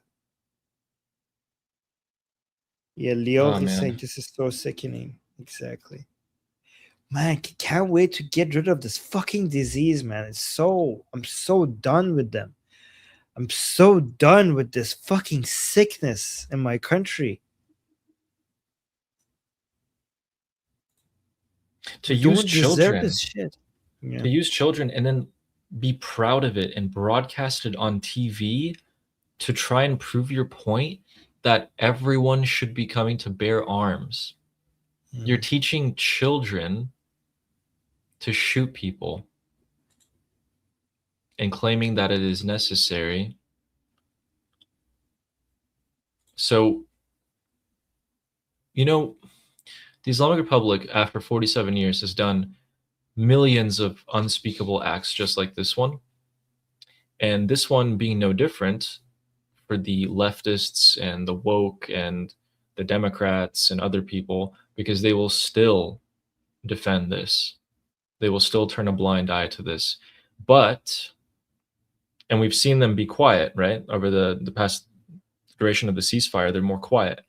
As soon as the strikes start again, As soon as they start again, all of this is going to be ignored, and it's just going to go back to being like they're bombing schools and hospitals and they're killing civilians. They're going to amplify the voices of the Iranians in Iran who are scared of the bombs again. They're going to attack Prince Reza Pahlavi again. In fact, they've already started doing that with more intensity this week. And the disease spreads far, is what I'm trying to say.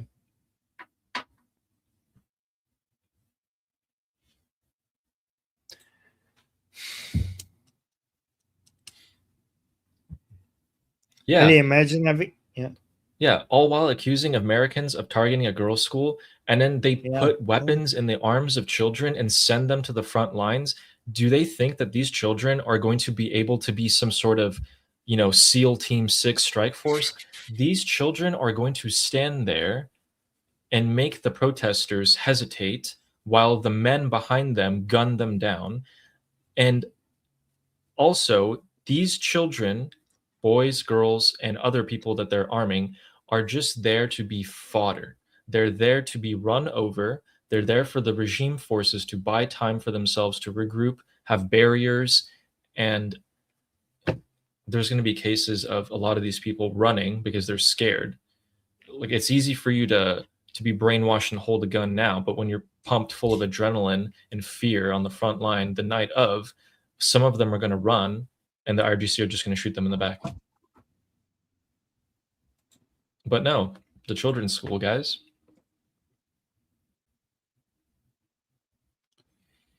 What were you saying?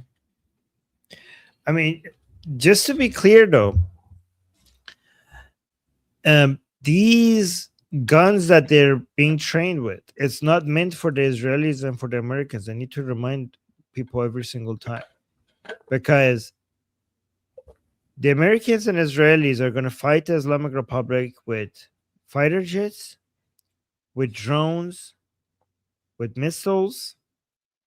There's not going to be a mass ground invasion of Americans and Israelis where these people are. But look at the weapons they're being trained with. It's like the Kalashnikov, it's the AK-47, which is useless for the type of weapons that Americans are using against the Islamic Republic. So, Ali, who are those weapons that they're being trained meant for? Well, obviously it's for the Mossad agents, the 40,000 plus Mossad agents that were on the ground. But no, guys, it's for the Iranian people, the average person, boy, girl, person your age, mother, father, husband, brother, sister, who just want a better life, and they're sick and tired of having spent their entire life wasted on the Islamic Republic, who spends more money funding Hezbollah, Hamas, and others than they do caring about their own citizens. A country that has so much resources, that has electricity outages, that has gas prices being risen up to this prices. There's lines for everything. Food inflation is the highest in the world. You can't even get cancer treatment right now if you wanted to. Other medical treatment will cost you your arm and leg, so you're better off not getting it. This is the reality that the average person faces, and the most soul-crushing one, especially as a young person like myself in their 20s, is that there is no future. You will continue on depressed, with no source of income, miserable for the rest of your life, and you are only in your teens or 20s. That is why the majority of the people who want the regime gone are younger people, and we've seen that throughout history. But now it has reached a point where no one can tolerate it. It is meant for everyone in Iran, except for a few. They would go to no end. It does not matter to them the number of people that they kill. They've killed, in my opinion, over 100,000 people, 42 being the most conservative estimate. They would do more. There is no difference to them how many they kill. So, yeah, I mean, you're completely right. But going back to the fact that these guns that they're being trained with is meant for civilians. and we had a question here. Red Backpack was saying, but the RGC thinks there is going to be ground invasion, right? No, the RGC thinks that the ground operations is going to be against an uprising. The IRGC thinks that the Americans and Israelis are weakening the Islamic Republic to the point where they are weak enough for the Iranian people to be able to do a successful uprising on them. That's what the IRGC thinks, and they're not wrong, because we could see that the IRGC is preparing itself against a mass uprising. That's what they're preparing themselves for. And that's the whole point of the street protest by the pro-regime people, to stop an uprising. And that's the point of training these men, women, and children with guns to stop an uprising. That's what they're trying to prevent. Okay. So now that we know that, here's the thing, Ali. This is what my concern is. Imagine if we do an uprising and then the Iranian people, the anti-regime Iranian people, find themselves face to face with children in front of them that have guns. What the fuck do they do? Like, how do you deal with that situation where the person that you need to attack to save your own life right now is a kid with a gun? Like, imagine if they're put in that position. They hesitate. And then if the US and Israel use drones to take them out, the media is going to be all over it. I just feel really horrible for the Iranian protester that all of a sudden finds himself in that situation where you're eye to eye with a child with a Kalashnikov. Like I don't know what the fuck. How do you deal with that? There's nothing we can say on stream that would, Yeah.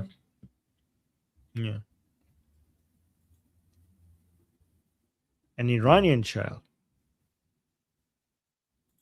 Yeah, Roman Viking saying, yeah, it's fucked. Imagine if the Iranian people are put in a position where to save Iran, they have to choose between fighting for a free Iran and killing Iranian children because they're armed.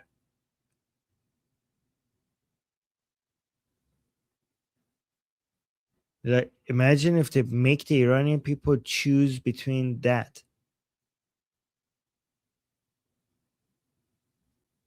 They've already done it. That would be That's the the most whole point. unforgivable. You know, That would be the most unforgivable. That would go, like, every time you think the Islamic Republic can go lower, then you find that there's a new low.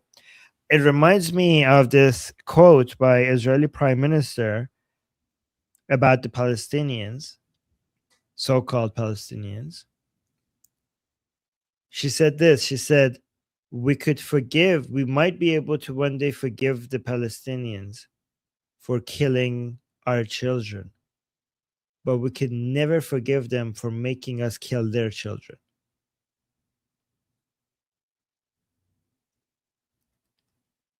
But yeah, go on. Sorry, I interrupted you. No, that's true.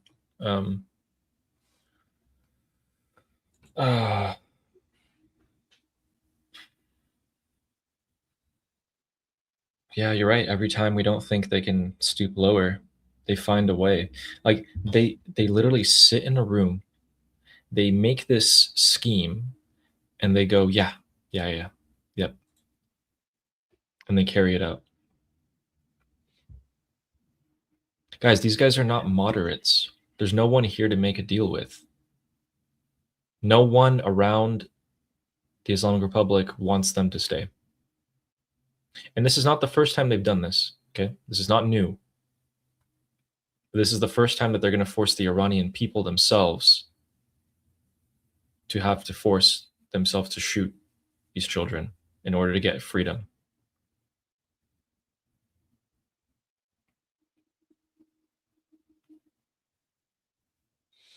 Yeah. We got this other thing. They're good at one thing, inflicting psychological trauma on their citizens. Exactly. And Vashi, thank you so much for the super chat. Vashi saying one of their theorists said once on state TV, if we have to unalive half of the world to keep Islamic regime alive, we don't hesitate. I know exactly who you're talking about, Vashi. You're talking about Mir Bagheri, which is the spiritual leader of the Paidari camp. Okay, so this guy, Vashi, that you're talking about is not just a theorist. He is. Hold on, let me see if I can find him. I know exactly who you're talking about. This guy.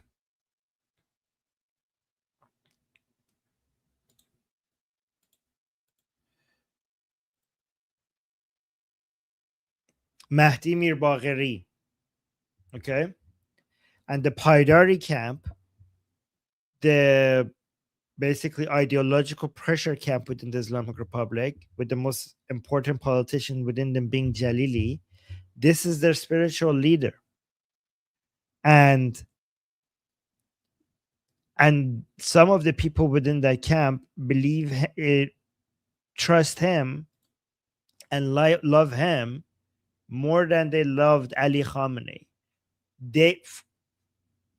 For some people within the Paidari camp, Ali Khamenei is a dirty liberal, is a bitch, like is a Western-minded liberal betrayer of Islamic ideals, and this guy is the better spiritual leader to follow.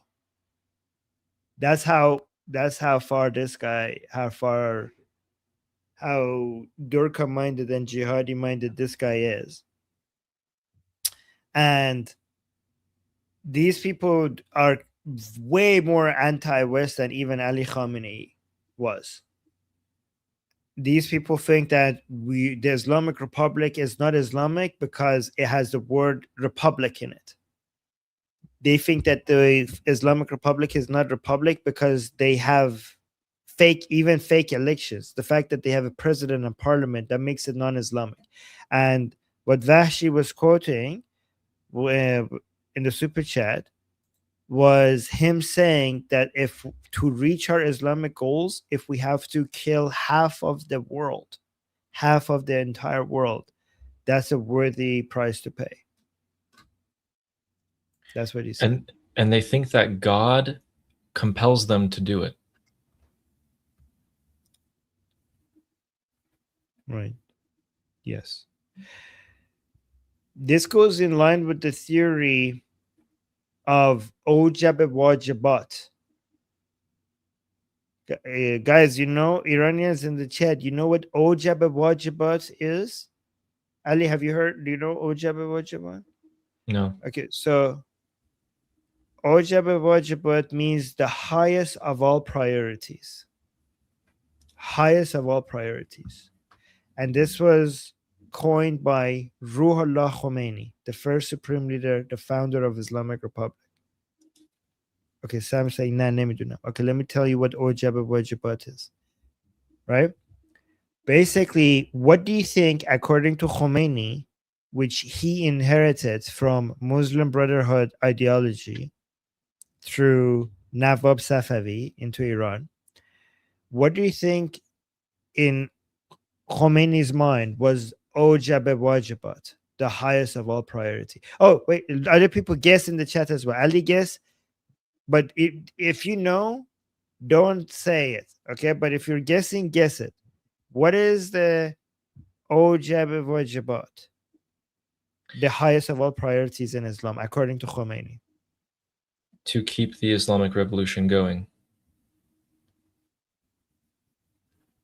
Okay, you ruined it because that's right. Was that right? Yeah. Well, to basically to have Islamic rule. To have Islamic rule. There's nothing in Islam higher in priority than that. Meaning that fasting, if you have to stop fasting for that, you should stop fasting. If you need to stop praying for that priority, you should stop praying. If you need to drink alcohol for you to reach that goal, drink alcohol. If you need to eat pork to reach that goal, go ahead and eat pork. If you have to kill children to reach that goal, go ahead and drink that goal, to reach that, do that to reach that goal. Meaning that everything in Islam that is a sin or it's mandatory to do, if it violates our ability to have Islamic rule, it doesn't matter. Go ahead. If you have to take off your hijab, if you putting on hijab threatens the chances of Islamic rule, you are mandated to take off your hijab. That's what that means. If you get into a position where putting on hijab reduces the chance for Islamic rule to survive, then not only you can take off your hijab, you must take off your hijab. That's what this means. I sometimes go above and say, like, if it means, and here's how I know what this means, because Khomeini himself gave an example. Khomeini himself says, between Islamic rule and the life of the Mahdi, the higher priority is Islamic rule. Meaning, you know what this means, Ali?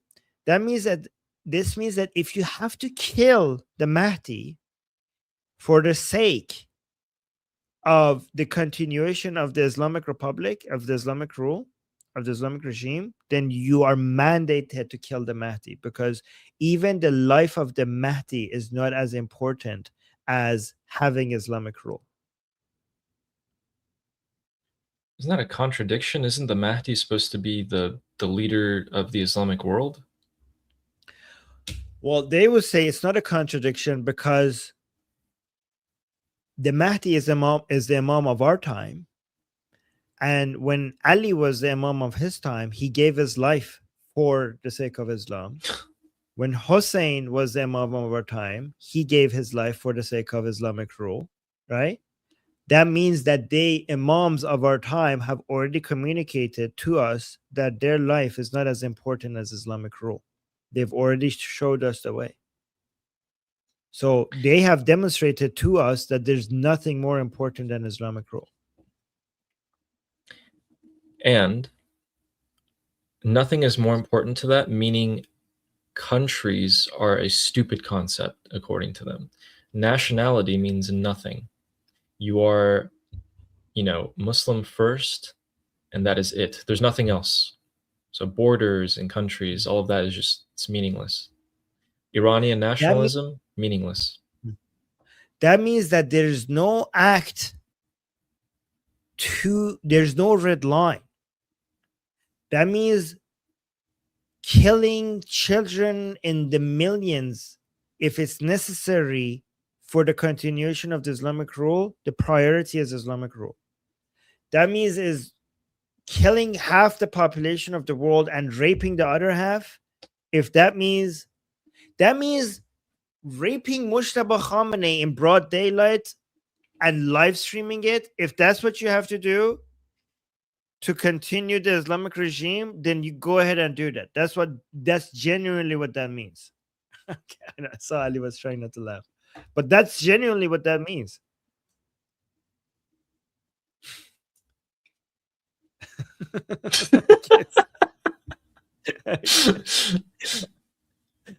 All right, anyway. Yeah. Ali was trying so hard. Okay. Just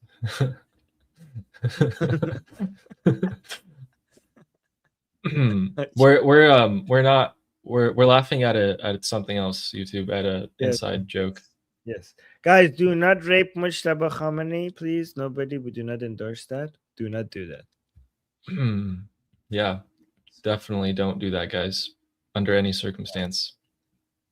But guys, that might be ridiculous, but that's actually what that teaching suggests, even if it sounds ridiculous. That's why when this guy was saying if we have to kill half the world for this aim, we will do it. That's what this means. In any way. Anyway, this all came from Sayyid Qutb and then through Nawab Safavi to Iran. One day I will tell you that story. So was that Muslim Brotherhood? So you Sayyid Qutb is Muslim Brotherhood, but Muslim Brotherhood is Sunni. Yeah. But Nawab Safavi met with Sayyid Qutb in Egypt, and Nawab Safavi was Shia, and he brought all of this bullshit during the Pahlavi time to Iran, and he was executed for his terrorist activities during the Pahlavi dynasty. But Khomeini and Khamenei both admire him so much. This is the guy. This is the guy that brought all of this poison from Egypt to Iran. Nawab Safavi. And I know, guys, by the way, no relationship to me. Okay. I know this Nawab thing is there. Look at him. He died so young as well. This motherfucker is the reason why we have the Islamic Republic right now. So last thing before we move on to something else that I want to show, because Armin mentioned the Pahlavi era. Just try to imagine what kind of person thinks this and genuinely believes, hey, if it does take 5 billion casualties, we wipe out, let's just say we have to wipe out 99% of the Earth's population, including my own family. Okay, I'll do it. Everyone around me. Okay, everything. But as long as Islam goes on, I'll do it. That goes against every self-preservation instinct, every bit of common sense, uncommon sense, and logic. Like, but anyway, I'm getting some interesting this reports. Ali, before you go, this is what you're saying. I was trying to find a video to show what you were saying, because I'm not going to be able to find it right now. But during Iran-Iraq war, there were these brainwashed mothers that were like, "Oh, I want my son to be a shaheed." Like, they were trying to offer their young children to go to war so their children could die, so that they had martyr children. So when you were talking about instinct goes against instinct, imagine mothers, like, this goes against nature. Imagine mothers wanting their children to die because they wanted their children to be martyrs. Like, what kind of a sickness does that to a mother? But yeah. Oh man. That's disturbing. By the way, he's referencing the Iran-Iraq war. So we're telling you guys, this is not the first time that the Islamic Republic pushes child soldiers. Oh yeah. Oh, actually, let me show you child soldier in the battlefield. You want to see children in the battlefield during the Iran-Iraq war? Here. No, I'll get too sad. Look at this. This audio here. Look, they have Bismillah ar-Rahman ar-Rahim. They're celebrating. This video is celebrating this. ShiaInstitute.org. What is this? Oh. Interview with Shaheed. This person that you're going to see died. Martyr Mehdad Azizullahi, child soldier during Iran-Iraq war. And they're by the way, this video is celebrating it. They're saying child soldier as a, like, yes, go. That's great. Too sure. Bismillahirrahmanirrahim. Do you have audio? Hold on. Yeah. Ar-Rahim. Rabbi shrah li sadri wa yassir. These are guys. These are children in the battlefield during the Iran-Iraq war. Look at this thing. My Lord, open my breast for me and make my affair easy for me, and remove the hitch from my tongue so that they may understand my discourse. So this is Quran. Yassir li amri wahlul uqdatum min lisani yafqahu qawli. That was با Arabic. سلام به امام زمان With my salute to the Imam of the time, Imam Mahdi. عجل الله تعالی May Allah hasten his reappearance. فرجه الشریف و نائب برحق And to his rightful lieutenant, the beating heart of the downtrodden people of the world, Imam Khomeini. این قلب تپنده مستضعفان جهان امام خمینی So this is when during Khomeini's time as the supreme leader first. و Oh, hold on. Let me turn off my alarm.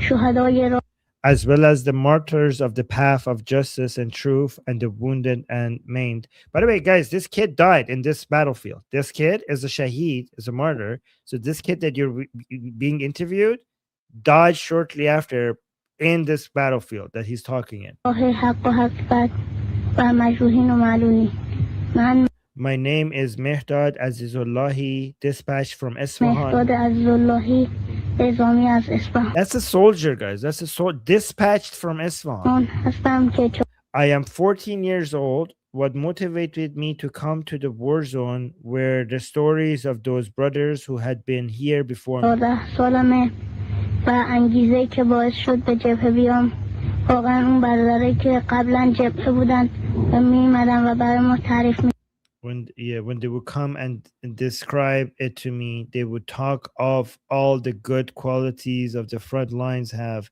that whoever goes becomes constructed in every respect. کردن که جبهه چه خاصیت ها خوبی داره که Oh, مثلا can you hear me? ساخت Yeah, can you hear People me? are saying I got banned. Oh yeah, my stream got taken down. Oh no. What the hell? I don't know what happened.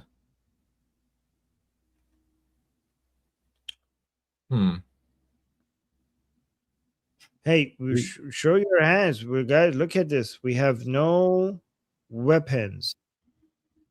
No weapons. Is it because child soldier? YouTube, we're against child soldiers. Can you look? Yeah, it was for content featuring firearms. What the fuck? YouTube. Excuse me. I did not featuring my hands, you know? Wait, can you send a screenshot to me? What the fuck? These are stuff on YouTube. You don't play this video, okay? Well, I wonder what it was. Here, I'll send it to you on Telegram. Does it let you appeal it? So here's what it says. Hold on, let's take a screenshot. Let me go back to it. Content that shows someone blah blah blah holding, handling, or someone live streaming, holding, handling, or transporting a firearm isn't allowed on YouTube.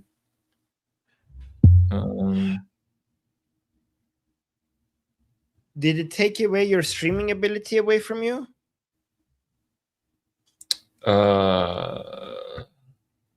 I wouldn't. It didn't. I mean, does it explicitly say that in the thing? Does it say that? It said, "This isn't a strike, so your channel isn't impacted, but this content can't be viewed on YouTube." Okay.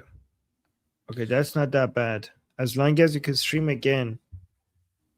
So, guys, let's actually use this as an excuse to promote Ali's channel. Oops. As long as he can stream again, we should be fine. So let me go. Let's see. What the hell? So, guys, again, here's Ali's channel. Please go support him. I'll put the link in the chat.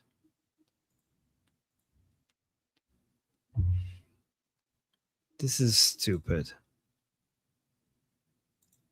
I wonder what it Wait, does been. it say?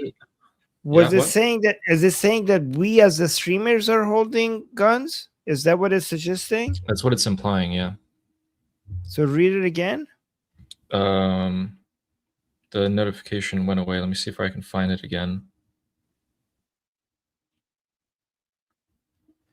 It's just the AI is so stupid. I saw so many people get in trouble for stuff like this. It's not us, YouTube. Look, we showed our hands, didn't we? Like, hey, YouTube algorithm. AI is supposed to be smarter than this.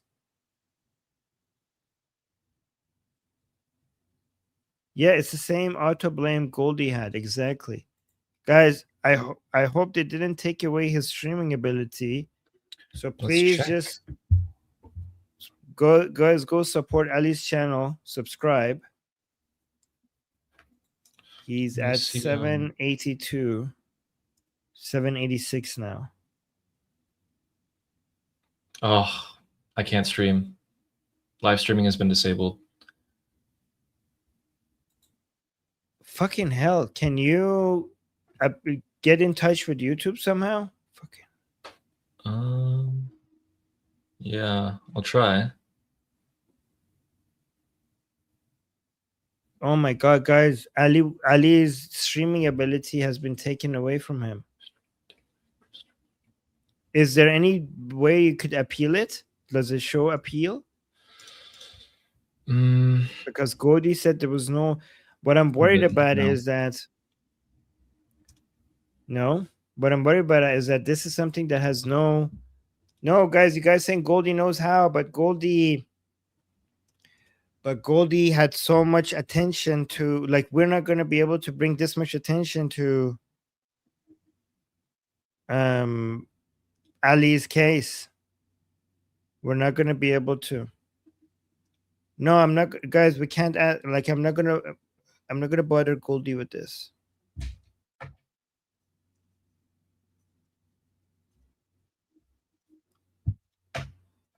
Goldie is not gonna. Yeah.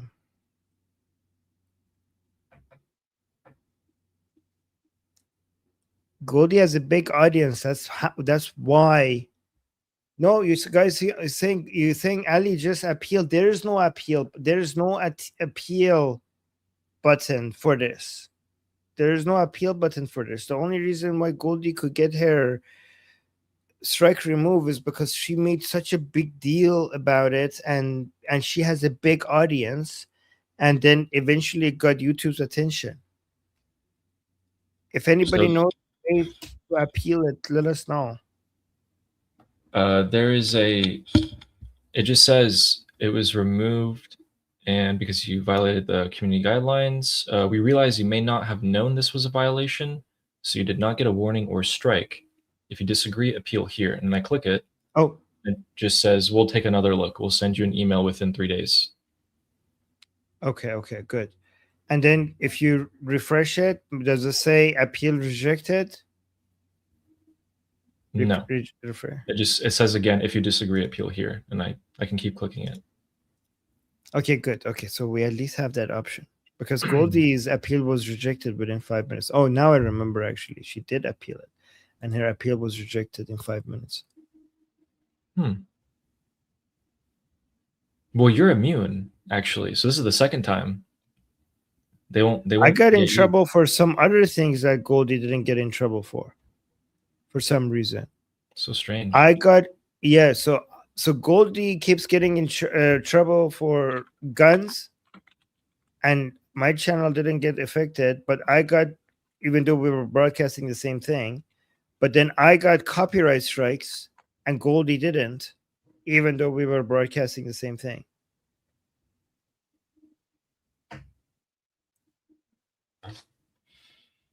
Did you refresh it? Did it says reject or no? Nope, it still says if you disagree, appeal here. Okay.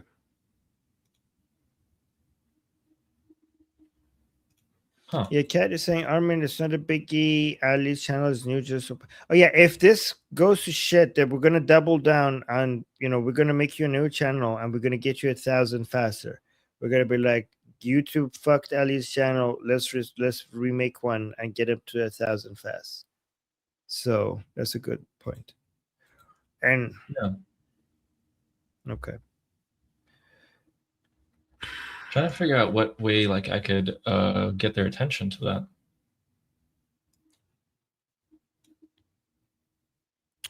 Let me look at some super chats. Sarah saying, I worry about my kids catching colds. These mothers send their kids to die. They are not mothers. They are evil beasts.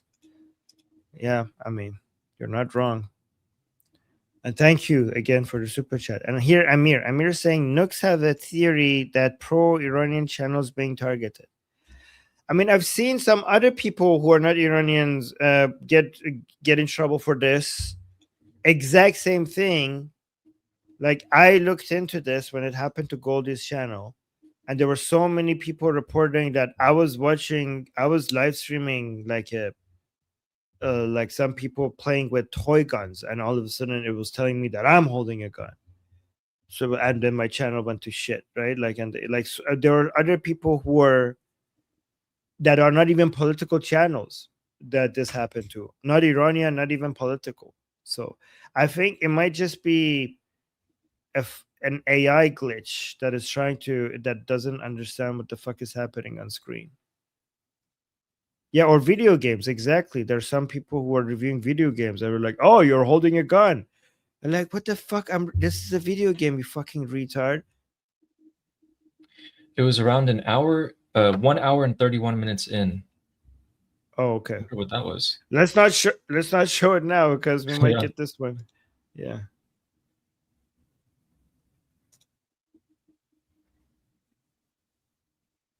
Well, You know what? Let's not show guns again. Like, this is dangerous.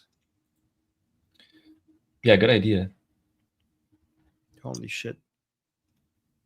Oh, man, but we're showing what they're doing. We're trying to spread awareness on what they're doing. We say it every time. We're like, we are not, Yeah, we showed our hands. We were like, look at this. No guns. Dang.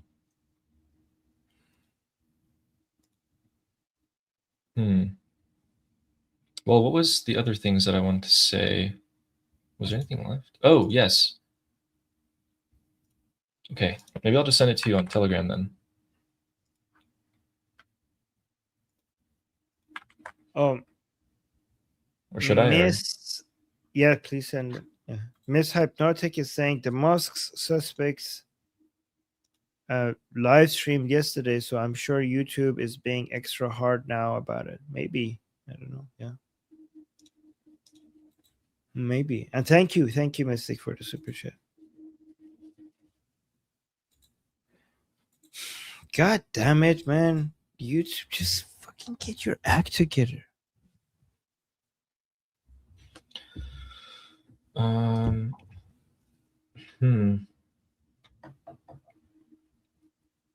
Yeah, why doesn't CNN get banned? They show guns.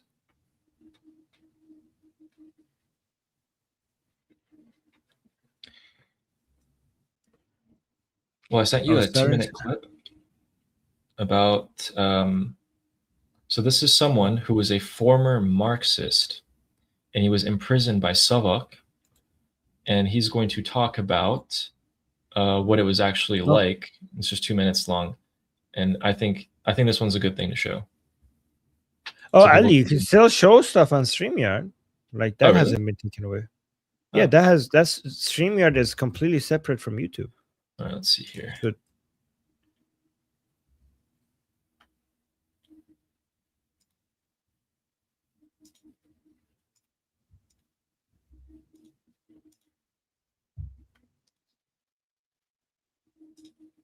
Right.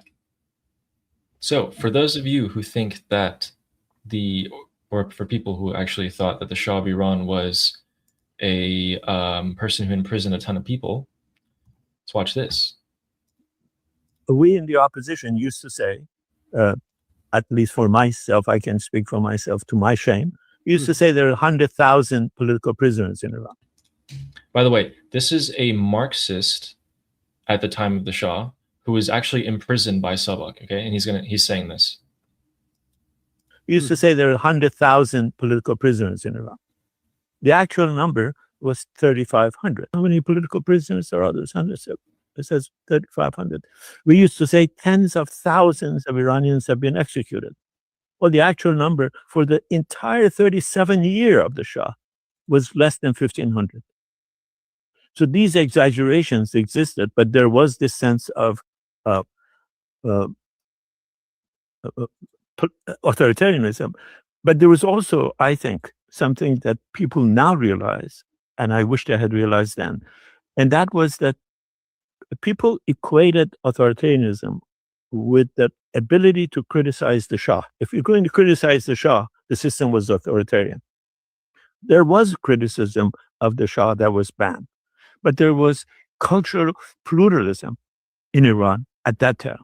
There was religious pluralism. There was pluralism for women. Women's rights were unequaled in Iran compared to other countries.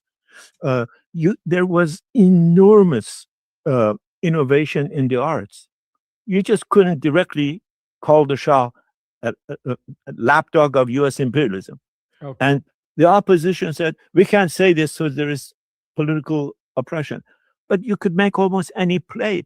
They brought some of the most innovative, modernist, radical artists for several years. In 1975, there was a gay marriage in Tehran, a public gay marriage in Tehran. Now, all of that cultural diversity was overshadowed by the fact that you can't criticize the Shah and they're political prisoners.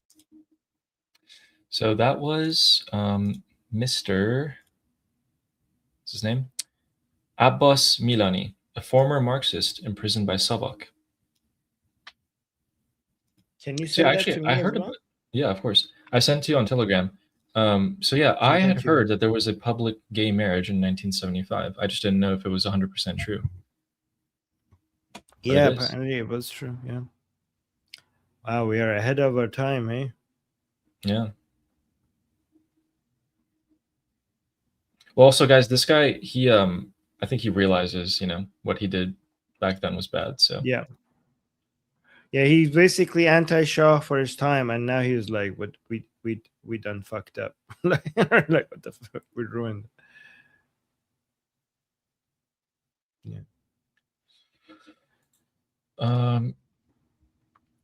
Oh, Sarah is asking, what can we do to help besides subbing? Well, if the appeal doesn't work, the only thing I can think of right now is to start a new channel and try to get it to 1,000 subs fast. Ali, can you think of anything else?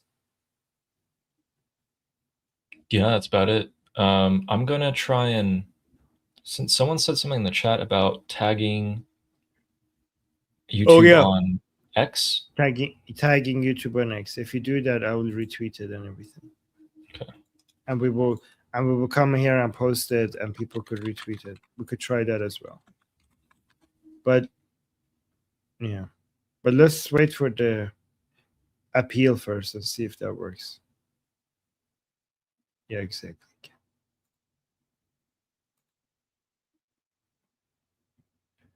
But we'll wait. Oh, also follow Ali on X as well. You want to put your X in the chat? Oh yeah, sure. What is my X actually? Oh, it's the same thing as my YouTube. It is.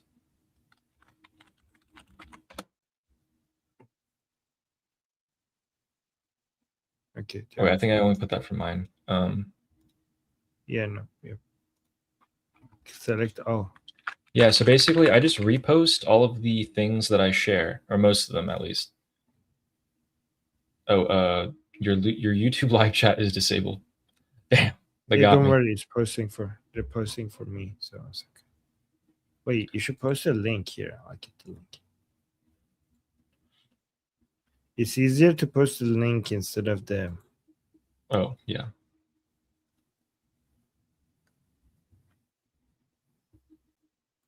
Okay, guys, I'll post the link to his YouTube, to his X in the chat. Wow, you have two. Oh my God, you have 2 followers. Yeah, I think you're one of them. Yes, guys, look at this. Oh, Ali's X has 2 followers, and the other one is Mystic Mystic here in the chat. I know her, and I'm one of them. Oh, now you have. Oh, now you have more actually. Woo. Okay, now you have 13. Wow. Oh dang! This is the worst time it could have happened. You know why? Because The strikes Shit. are about to happen. Oh shit. Okay, you could go live on here, and we will bring you back up. Okay, and also make a video. Okay, you can't go live if the strikes happen. Just put out videos at boom, boom, boom. Okay. Okay. But we will, if you don't get your channels live streaming back, we will restore it. Well, Okay, at it least your X happens. is growing. Sorry, is it my fault? Appeal rejected. Thank you for your appeal. After further review, we've determined that your content is in violation of our community guidelines and will therefore remain off YouTube. Okay, but can I go live though? No. Damn it. No fucking way. Well, that was No fast. fucking way. There's no way a human reviewed it. And if a human did review it, what the fuck are they talking about? We weren't holding guns. Rip. This is such bullshit. Well, I guess now I go to X. This is, yeah, fake. Exactly. It's a fake manual review. They're fucking lying. Nobody reviewed it.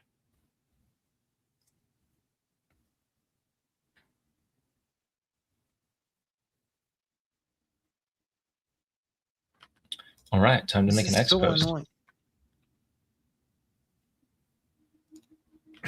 Out of here, so casual about it. Like, oh, okay, let's make an X post. I mean, yeah, there's nothing I can do, right? Yeah, manually reviewed by AI, probably. They're redefining what manual means. Shh.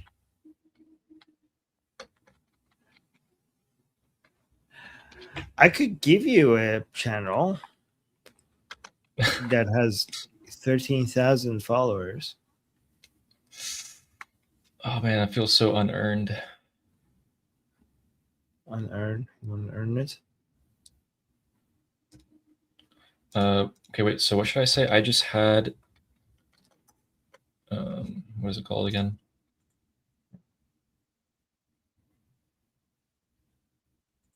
Yeah. What do you? Is this? It's not a strike. No, it's not a strike, but it's basically took away your live streaming ability, and it's not bringing in the, like, your channel is just can't stream anymore, and it's not even giving you like for like a period of time.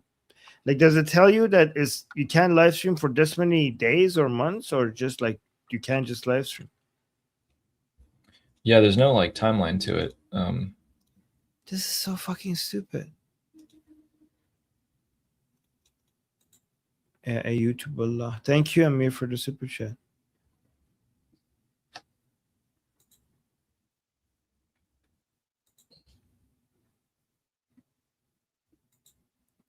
This is so infuriating. Unbelievable.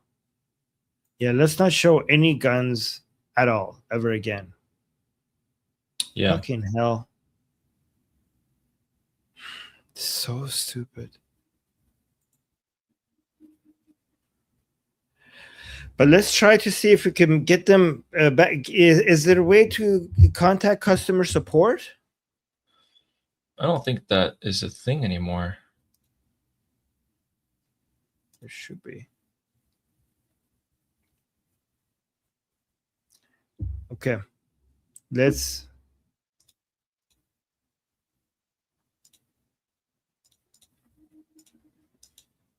Well.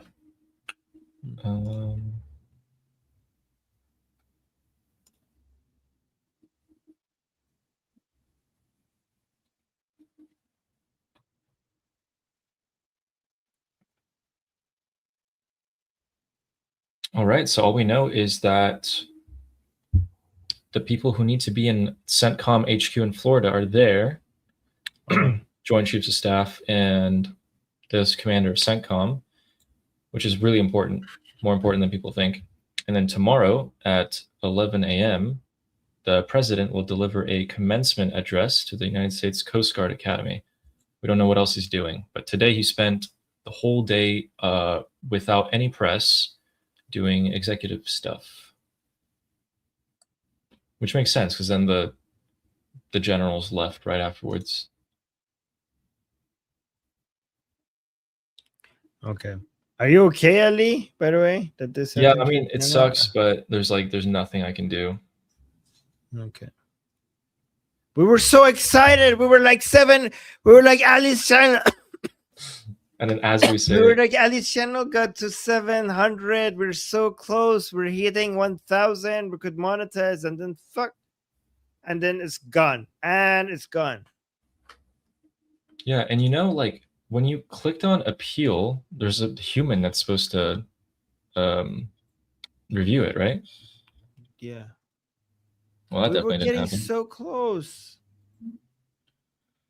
Oh no! I wish they I'm told so you like like if a human reviewed it, they should be able to tell you like, okay, well, here's when you can live again or something, right? But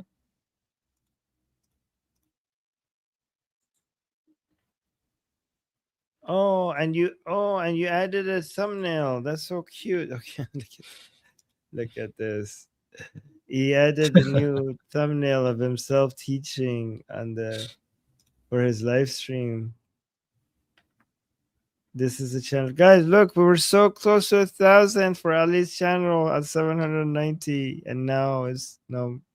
whoever voted for the strikes to begin, you were right. I will not get to 1,000, I don't think, for them. Oh yeah, so Can you email the creator support? Email them. yeah. So I'm gonna tag Team YouTube and I'll be like, I just had a YouTube found in violation.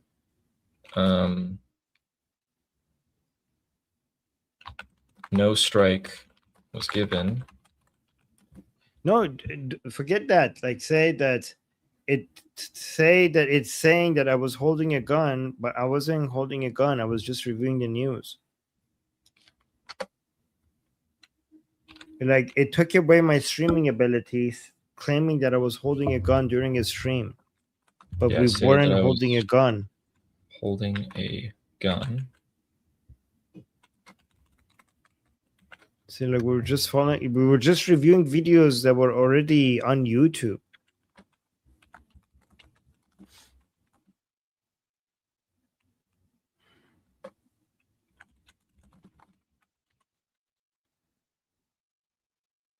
People are saying ask Tusi. Guys, Tusi doesn't. I tried to reach out to Tusi. I never got a response from him. Tusi's too big for me. I'm tiny. Okay, Tusi would not see it. He doesn't. I tried to message Tusi. I never got a response.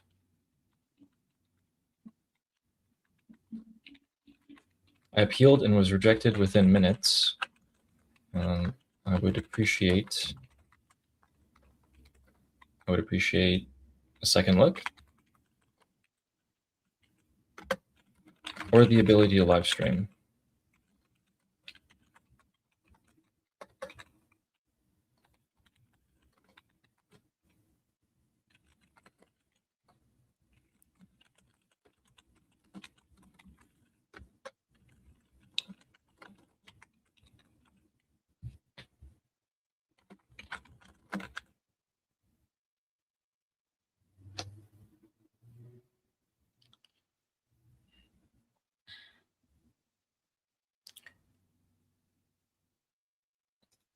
So, guys, please don't bother Goldie with this because Goldie has already so many things on her plate, and she's like really busy. So please don't. We'll figure out something together here, okay? Please, like, it's not, yeah. But yeah, this is exactly what happened to Goldie. All right. Well, posted it. So hopefully. But yeah, here's what we. Oh, you posted it. Can you on Twitter. can you send me the link? Yeah. So we could maybe hear together.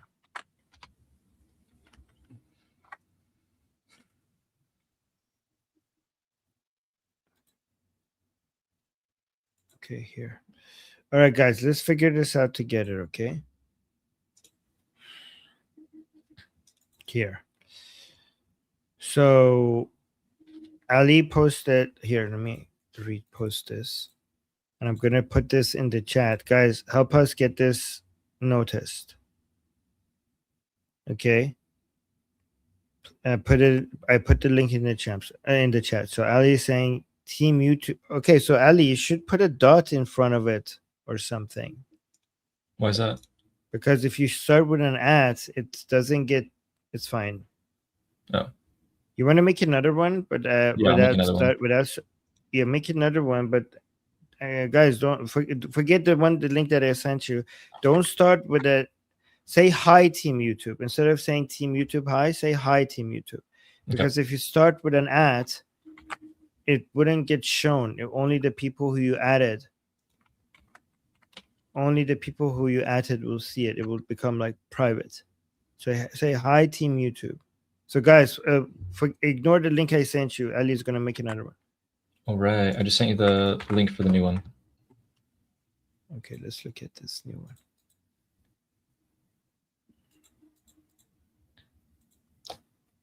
Wait, where is the new one?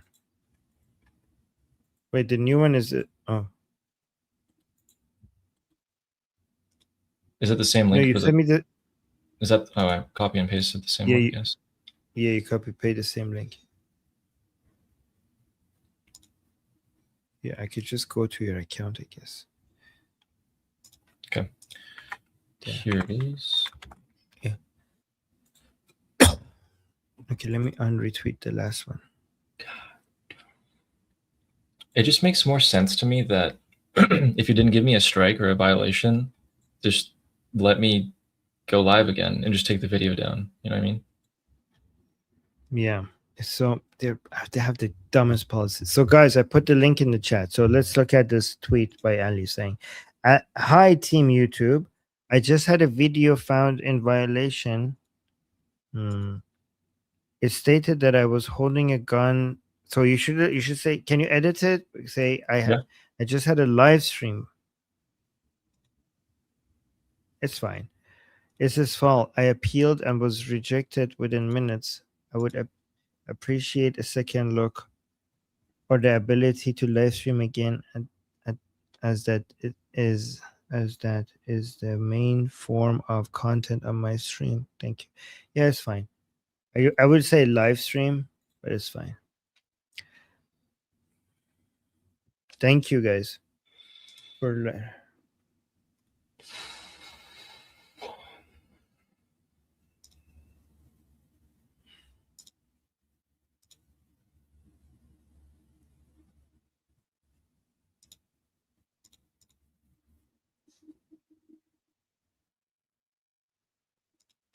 message them as well. Go to their account and send them a message. So you see Team YouTube account, the Team YouTube account, and you need to be more clear than this. You need to, like, this is not good enough. You need to say, I was live streaming. During the live stream, it stopped the stream and it told me that I was violating the community guidelines or whatever because I was holding a gun live on air, and that was not the case. I was not holding a gun. I was reviewing videos. Yeah, I have a character limit. I used it all. Yeah, but now that you message them, just say that. I would say I was not holding a gun. I was just messaging them. I was just reviewing videos. Can you message accounts that don't follow you? I think Team YouTube we can. They should have their PM open. They should have their DM. Oh, the fuck, they don't. Yeah, I don't think so. Okay, click on then look, you see in their account. Just click on supportgoogle.com YouTube and just go contact them there. And be more specific about what happened.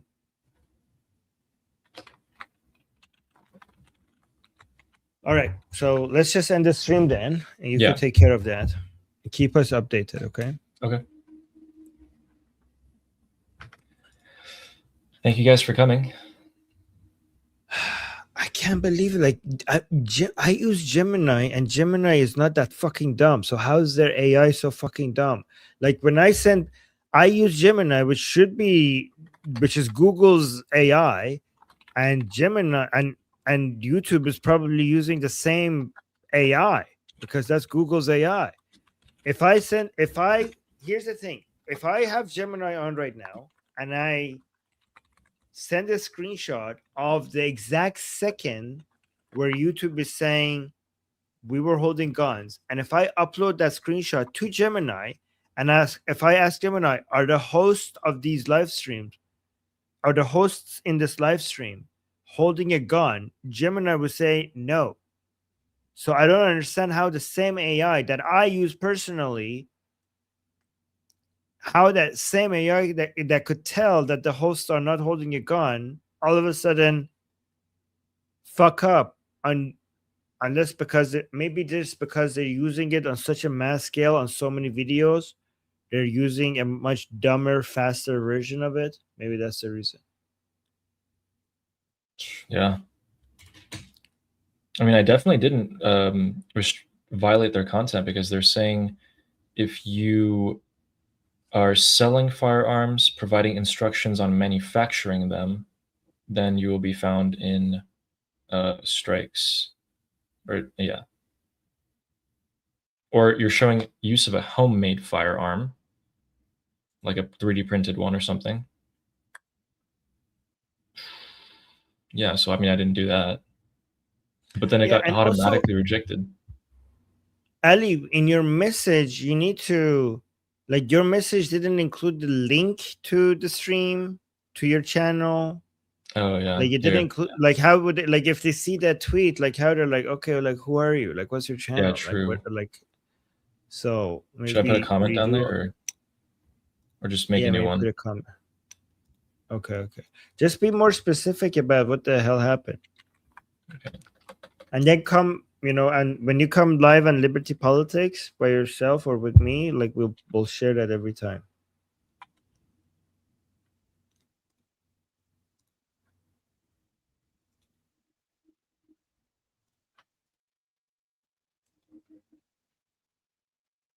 So you want to write it right now, and we could don't write it right now. Show us. Don't hit post until we take a look at it, maybe together. Okay. Yeah, let's do it. Okay. All right. So should I put a comment, or should I make a completely new post? Make a completely new post, I think.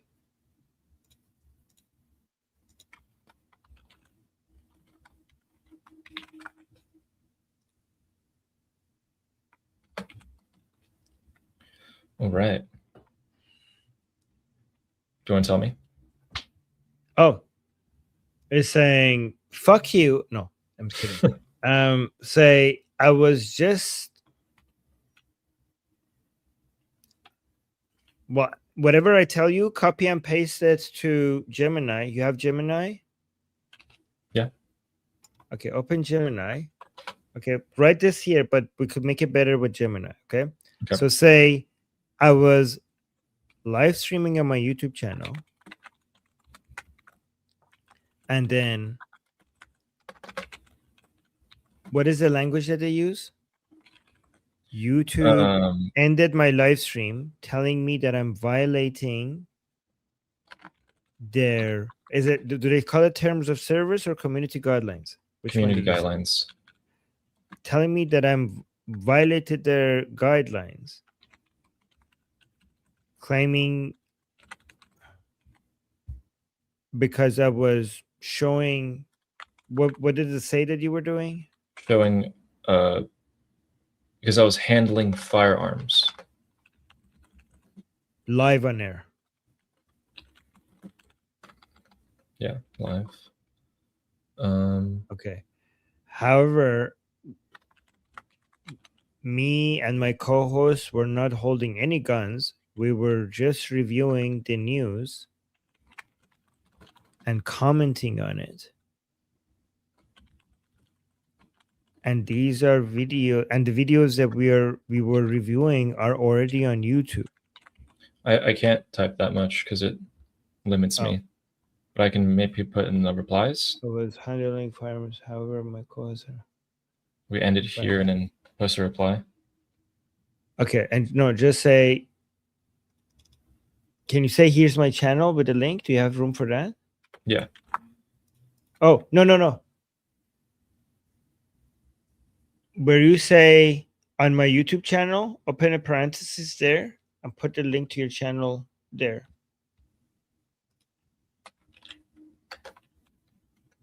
Yeah.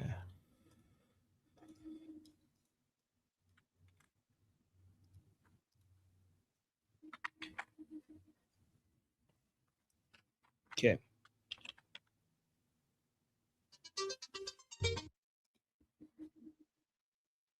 All right. Yeah.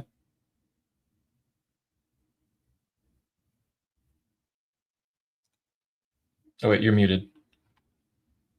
I said the T in YouTube is capitalized. And also, guys, is this good? So fix the YouTubes, the two YouTube. Yeah. I'm sure some the people at YouTube are sensitive about that. Okay. So I think this is good, but given the character limit that we have, guys, you guys agree?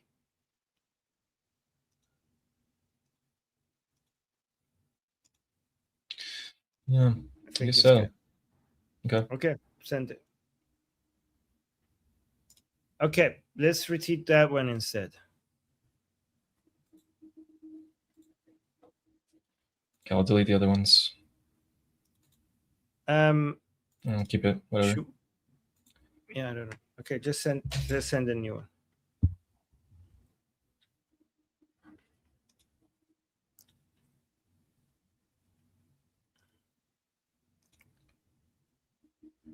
Yeah, you know, like this is the way that you have to appeal nowadays. I wish there was a button just in-house. Okay, guys, here's the new link. Please retweet this one. Bring attention to this in whatever way you can. We don't have the same reach as, Goldie or Tusi, so we really require your help here, okay? Thank you, guys. Guys, we were getting so close to getting Ali to 1,000 subscribers. This sucks.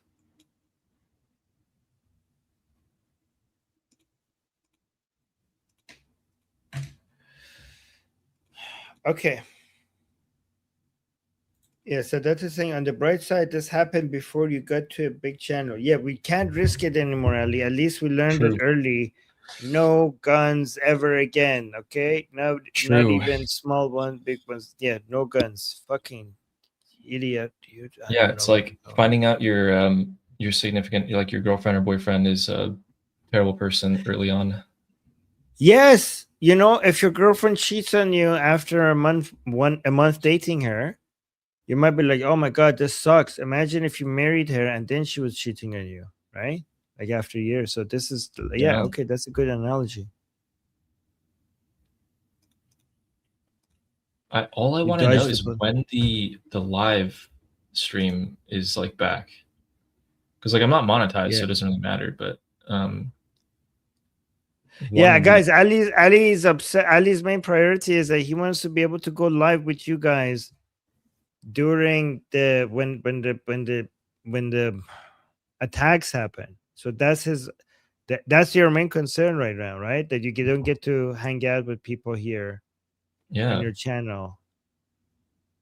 Yeah, especially when things kick off and I'll be on the sideline. I'll be like, no, wait. Well, you could come on live on Liberty Politics without me. Yeah, true. No, even guys, so that's the thing. Just wake Armin. That's impossible. You're not going to be able to wake me up if I'm sleeping. Okay, but even if I'm not here, Ali has permission to just go live on Liberty Politics without me being here. Okay, so there you go. Wow, you got 10 retweets already. Wait, someone in the chat, Sarah said Neil Mohan, Rene Ritchie. Okay, maybe they're sympathetic to the Iranian cause.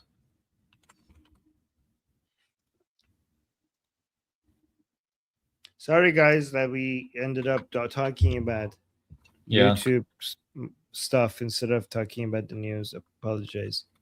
We had to do this for Ali.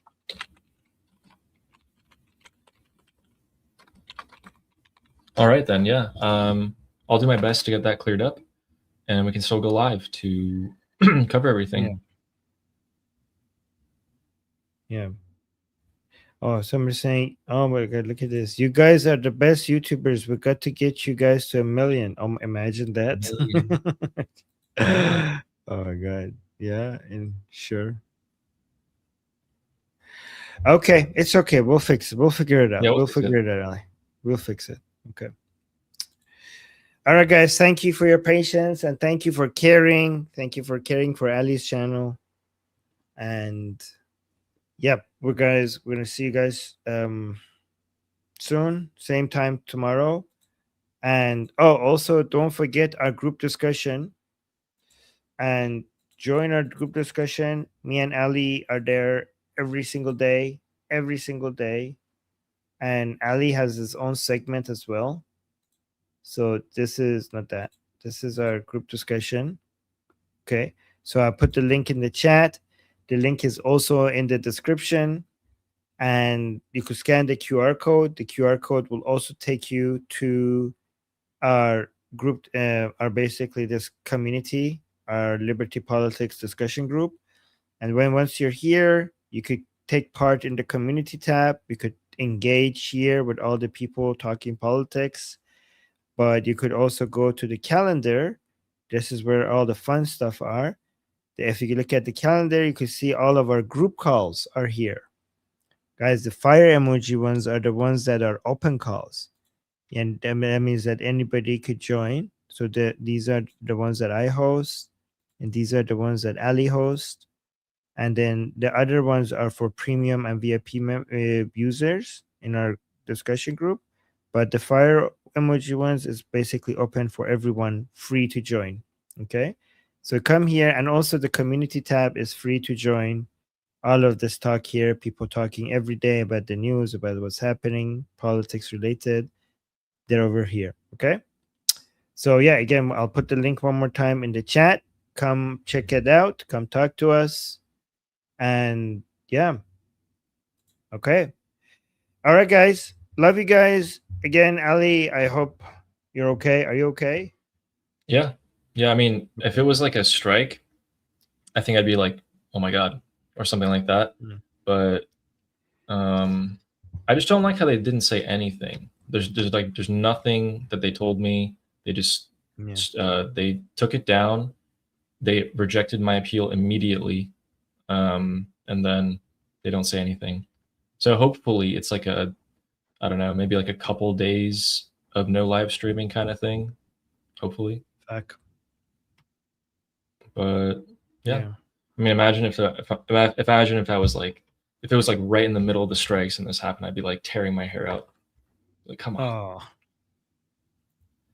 Okay, you know what, President Trump, you could wait a little bit, okay? Maybe try a deal. Maybe try that deal. Wait for Ali to get his. No, I'm just kidding. Okay. Okay, guys. Yeah. New deadline for the attacks happening when Ali gets his live streaming ability back. But it's okay. If this is what it took, though, for the strikes to start, then. Yes. Okay. All right, guys, we're going to head out. So once again, I'm Israel Chai. Long live America.